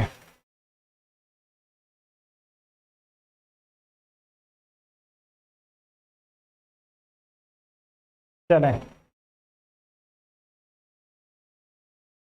चलिए कोई बात नहीं, तेजी से उत्तर करिए। तो दोस्तों यदि आप लोग इसमें सी विकल्प की बात करेंगे, वेस्टफेलिया की संधि के बाद से जो है दोस्तों 1648 के बाद से जो है यूरोप के कई सारे राज्य जो है वो स्वतंत्र हो गए थे, संप्रभु हो गए थे। उत्तर आपका इस प्रश्न में सी विकल्प के लिए सही होगा। आगे बढ़े, अगले प्रश्न पे चलेंगे।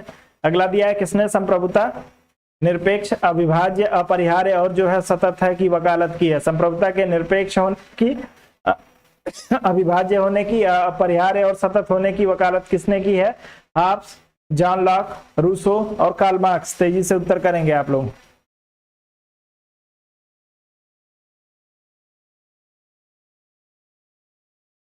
कौन संप्रभुता को आवश्यक मानता है, अविभाज्य मानता है? चले,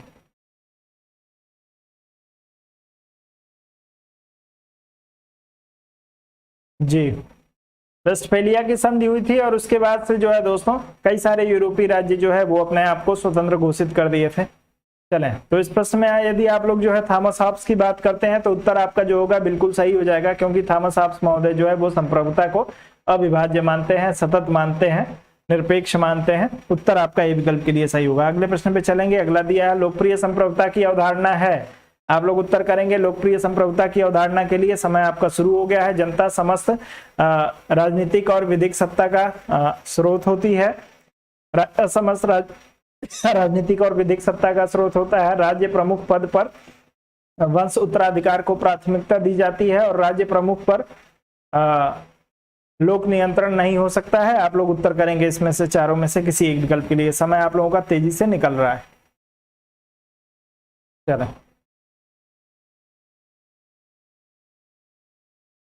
चलें समय समाप्त हो चुका है। जनता समस्त राजनीतिक और विधिक सत्ता का स्रोत होती है। लोकप्रिय संप्रभुता, और किसने बात की है लोकप्रिय संप्रभुता की अवधारणा किसने दी है? तेजी से कमेंट करके बताएंगे। लोकप्रिय संप्रभुता के लिए किसको जाना जाता है? कमेंट करिएगा आप लोग। आगे बढ़ते हैं। चलें, किसी भी राज्य के लिए राजनीतिक एवं जो है वो राजनीतिक एवं स्वतंत्र होने के लिए संप्रभुता एक पूर्व शर्त है। किसके अनुसार? ऑस्टिन, बोधा, हॉब्स और विल्सन, चारों में से। चलें, रूसो के लिए जितने सारे लोगों का उत्तर आ रहा है उन सभी का उत्तर जो होगा बिल्कुल सही हो जाएगा। लोकप्रिय संप्रभुता की बात जो है वो रूसो महोदय करते हैं। चलें, अब बताइए, किसी भी समाज के लिए राजनीतिक एवं स्वतंत्र होने के लिए संप्रभुता एक पूर्व शर्त के रूप में या आवश्यक शर्त के रूप में आप लोग बताएंगे दोस्तों। किसके अनुसार बताया, किसने बताया है? ऑस्टिन, बोधा, हॉब्स और विल्सन, चारों में से एक को चुनिए, उत्तर करिएगा।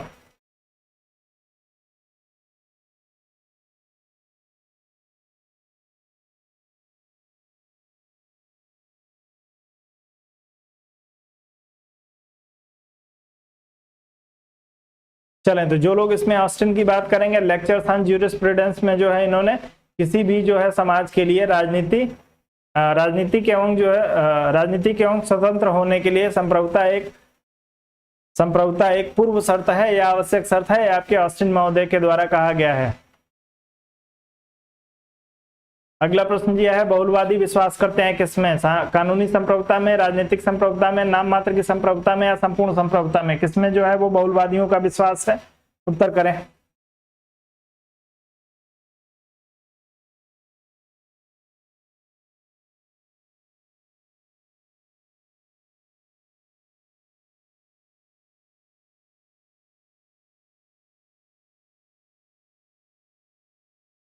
चलें, तो राज्य जो है वो समुदायों का समुदाय है, आपके बहुलवादियों का मानना है। और ये जो है दोस्तों नाम मात्र की संप्रभुता में विश्वास करते हैं, क्योंकि ये सिर्फ राज्य को संप्रभु नहीं जो है समुदायों को भी जो है वो संप्रभुता देना चाहते हैं। उत्तर आपका जो होगा सी विकल्प के लिए सही होगा। आगे बढ़ेंगे। अगला प्रश्न दिया है, किसने कहा है कि संप्रभु राज्य के दिन अब लद चुके हैं? आप लोग उत्तर करेंगे दोस्तों। संप्रभु राज्य के दिन अब लद चुके हैं, किसने कहा है? तेजी से उत्तर करेंगे। बहुत ही अच्छा प्रश्न है, सभी लोगों को उत्तर करना है।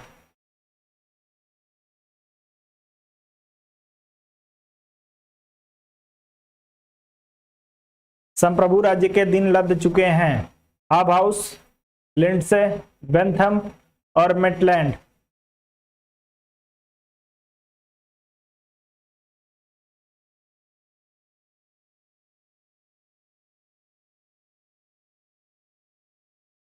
चलें, तो जो लोग इसमें एडी लिंडसे की बात करेंगे उन सभी का उत्तर जो होगा बिल्कुल सही हो जाएगा। संप्रभु राज्य के दिन अब लद चुके हैं, आपके लिंडसे महोदय के द्वारा कहा गया है। चलें, बहुलवादी विचारक हैं ये, और ये भी संप्रभुता का विरोध कर रहे हैं।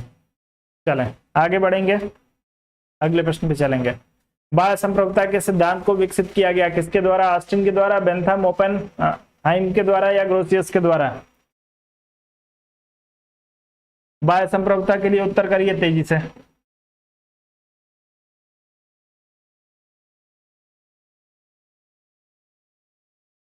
चलें,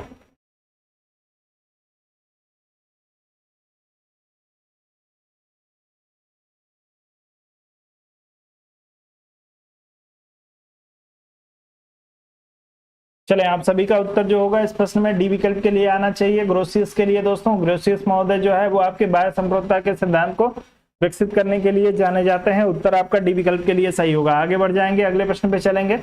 अगला दिया है कि ऑस्टिन ने अपने संप्रभुता के सिद्धांत का प्रतिपादन अपनी पुस्तक में किया है। किस पुस्तक में ऑस्टिन ने जो है संप्रभुता के सिद्धांत का प्रतिपादन किया है? आपको modern state, two treaties on government, lecture on jurisprudence, उपयुक्त में से कोई नहीं, तीन पुस्तकें आपको दी हैं और एक उपयुक्त में से कोई नहीं विकल्प दिया है। उसके आधार पे आप लोग अपना उत्तर चुनने का प्रयास करेंगे।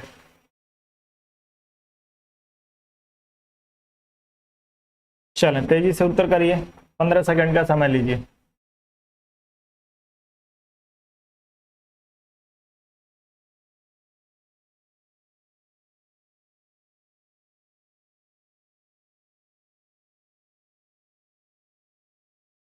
चलें, तो जो लोग इसमें लेक्चर ऑन ज्यूरिस्प्रूडेंस की बात कर रहे हैं उन सभी का उत्तर जो है दोस्तों बिल्कुल सही हो जाएगा। 1832 में ये पुस्तक प्रकाशित हुई थी, 1832 में, और इसी में जो है दोस्तों इन्होंने आपके संप्रभुता की अवधारणा को जो है वो स्पष्ट किया था।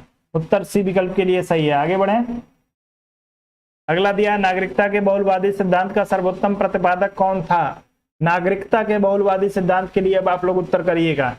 आपको टी.एच. मार्शल दिया है, एंथनी गिडेंस दिया हुआ है, बी.एस. टर्नर और डेविड हेल्ड।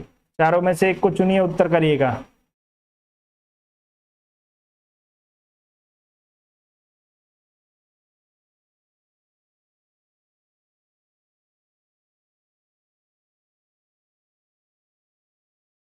चलें,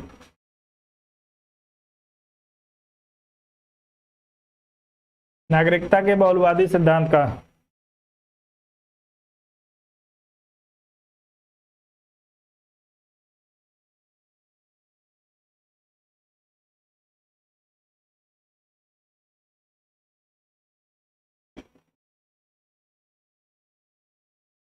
चलें, तो जो लोग इसमें बी.एस. टर्नर की बात कर रहे होंगे उन सभी का उत्तर जो होगा बिल्कुल सही हो जाएगा दोस्तों। हैंडबुक ऑफ सिटीजनशिप स्टडीज इनकी पुस्तक है, जिसमें इन्होंने जो है दोस्तों नागरिकता के बहुलवादी सिद्धांत का प्रतिपादन किया था। आप लोग इस प्रश्न में जाएंगे सी विकल्प के लिए और इनकी पुस्तक को नोट कर लेंगे दोस्तों। हैंडबुक ऑफ सिटीजनशिप स्टडीज में इन्होंने जो है वो बहुलवादी सिद्धांत को जो है दिया है। आपका सी विकल्प इस प्रश्न के लिए बिल्कुल सही है। चलें, और यहाँ पे आके जो है हम लोग संप्रभुता को कंप्लीट कर लेते हैं। संप्रभुता के लगभग प्रश्नों को, जो इंपॉर्टेंट प्रश्न हो सकते थे उनको मैंने आप लोगों को कंप्लीट करा दिया है, तो आपका रिवीजन भी हो गया है। अब आप लोग जो है दोस्तों चलें, 3 से 4 मिनट आप लोग और ले सकते हैं। आप लोगों को सेशन कैसा लगा? आप लोग यदि आपके पास कोई प्रश्न है, कुछ पूछना चाहते हैं, कुछ बात करना चाहते हैं तो आप लोग कर सकते हैं। चलें, और दोस्तों कल आप लोगों की क्लास बंद रहेगी, संडे को आप लोगों की क्लास बंद रहेगी कल के लिए, कल छुट्टी रहेगी। चलें, कल मैं उपस्थित नहीं रहूंगा इसलिए कल क्लास नहीं हो पाएगी। और नियमित रूप से आप लोग जुड़ा करें दोस्तों, नियमित रूप से आप लोग नहीं जुड़ रहे हैं। यदि आप नियमित रूप से नहीं जुड़ेंगे तो आप लोगों को फायदा नहीं होगा। मैं जिस तरीके से आप लोगों के सेशन को लेके चल रहा हूं, जी नहीं संतोष जी, कल क्लास नहीं हो पाएगी।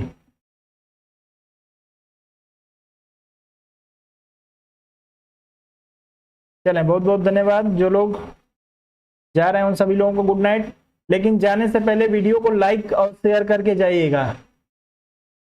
नीतू जी, 9 सवा 9 बजे आपकी क्लास नियमित रूप से 9 से 9:15 के बीच में स्टार्ट होती है। चैनल को सब्सक्राइब करके आप जो है वो बेल नोटिफिकेशन को दबा लीजिए। अरे करा दूंगा, बुक की भी क्लास करा दूंगा। अफसाना जी बिल्कुल आप परेशान ना हो। आप लोगों का कोई भी टॉपिक नहीं छोड़ूंगा, कोई ऐसा पक्ष नहीं छोड़ूंगा जिसकी वजह से आप लोगों को समस्या हो। मैं अपने कर्तव्य का पालन जो है, जो मैंने भार उठाया है अपने कंधे पे, वो सारा कुछ मैं आप लोगों को कराऊंगा।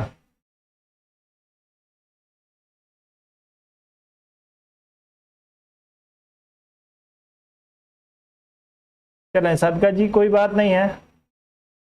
अब आपने अपना ऐसा शेड्यूल बना लिया है, आपको प्रैक्टिस टाइम पे जो है वो थोड़ा सा उसको आगे पीछे करिए।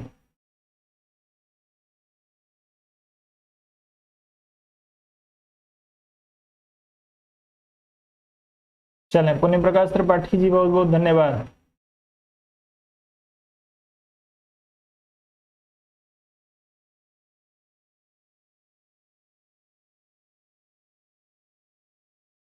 आकाश जी संविधान करा चुका हूं, मैं एक बार करा चुका हूं संविधान को, एक बार रैंडम कराया है, एक बार संविधान को आप लोगों को 20 क्लास में पूरे संविधान को करवाया हुआ है। तो आप लोग जो है वहां से जाके संविधान की वीडियो देख सकते हैं। अब फिर से जब इसको आपके पॉलिटिकल थिंकर्स को और पॉलिटिकल थॉट को, जब एक बार कल से पॉलिटिकल थिंकर्स करा, परसों से आप लोगों का पॉलिटिकल थिंकर कराना शुरू करूंगा, तो जितने आपके 11 जो थिंकर हैं टीजीटी में और आपके पीजीटी, टीजीटी और पीजीटी दोनों के थिंकर्स को आप लोगों को कराऊंगा, लेकिन बारी बारी से कराऊंगा। आप लोगों को समस्या नहीं होगी कि टीजीटी का प्रश्न जिन लोगों को टीजीटी देना है वो लोग घबरा जाएं कि अब पीजीटी वाले भी थिंकर मेरे में आएंगे, तो इसलिए आप परेशान न होइएगा। जी बिल्कुल साधका जी, आप जो है वो टॉपिक मुझे व्हाट्सएप कर दीजिएगा मेरे नंबर पे। जो भी टॉपिक आप लोगों को ऐसा कोई टॉपिक लग रहा हो जिसको आपको थोड़ा सा समझने की जरूरत है और मेरे समझा देने से आप लोगों का काम बन जाएगा, तो मैं उसको जो है उस पर अपनी पूरी मेहनत करूंगा और आप लोगों को करा दूंगा।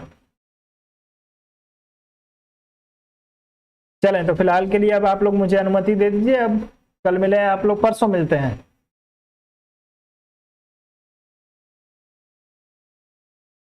जी बिल्कुल, शेड्यूल थोड़ा सा शिफ्ट कर लीजिए। 9 सवा 9 बजे तक आप खाली हो जाया करिए।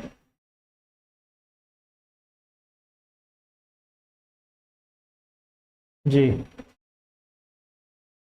तो क्रम से सारे चिंतकों को कराऊंगा, आप लोगों को उसके लिए परेशान होने की जरूरत नहीं है, मिक्सअप नहीं होगा। जिस दिन पीजीटी के जो पीजीटी में जो चिंतक सिर्फ दिए हुए हैं उनको जिस दिन उनको कराऊंगा उस दिन टीजीटी वाले लोग एक दिन आराम कर लीजिएगा। चले नीतू जी, गुड नाइट। चले, आप सभी लोगों को गुड नाइट। अफसाना जी गुड नाइट।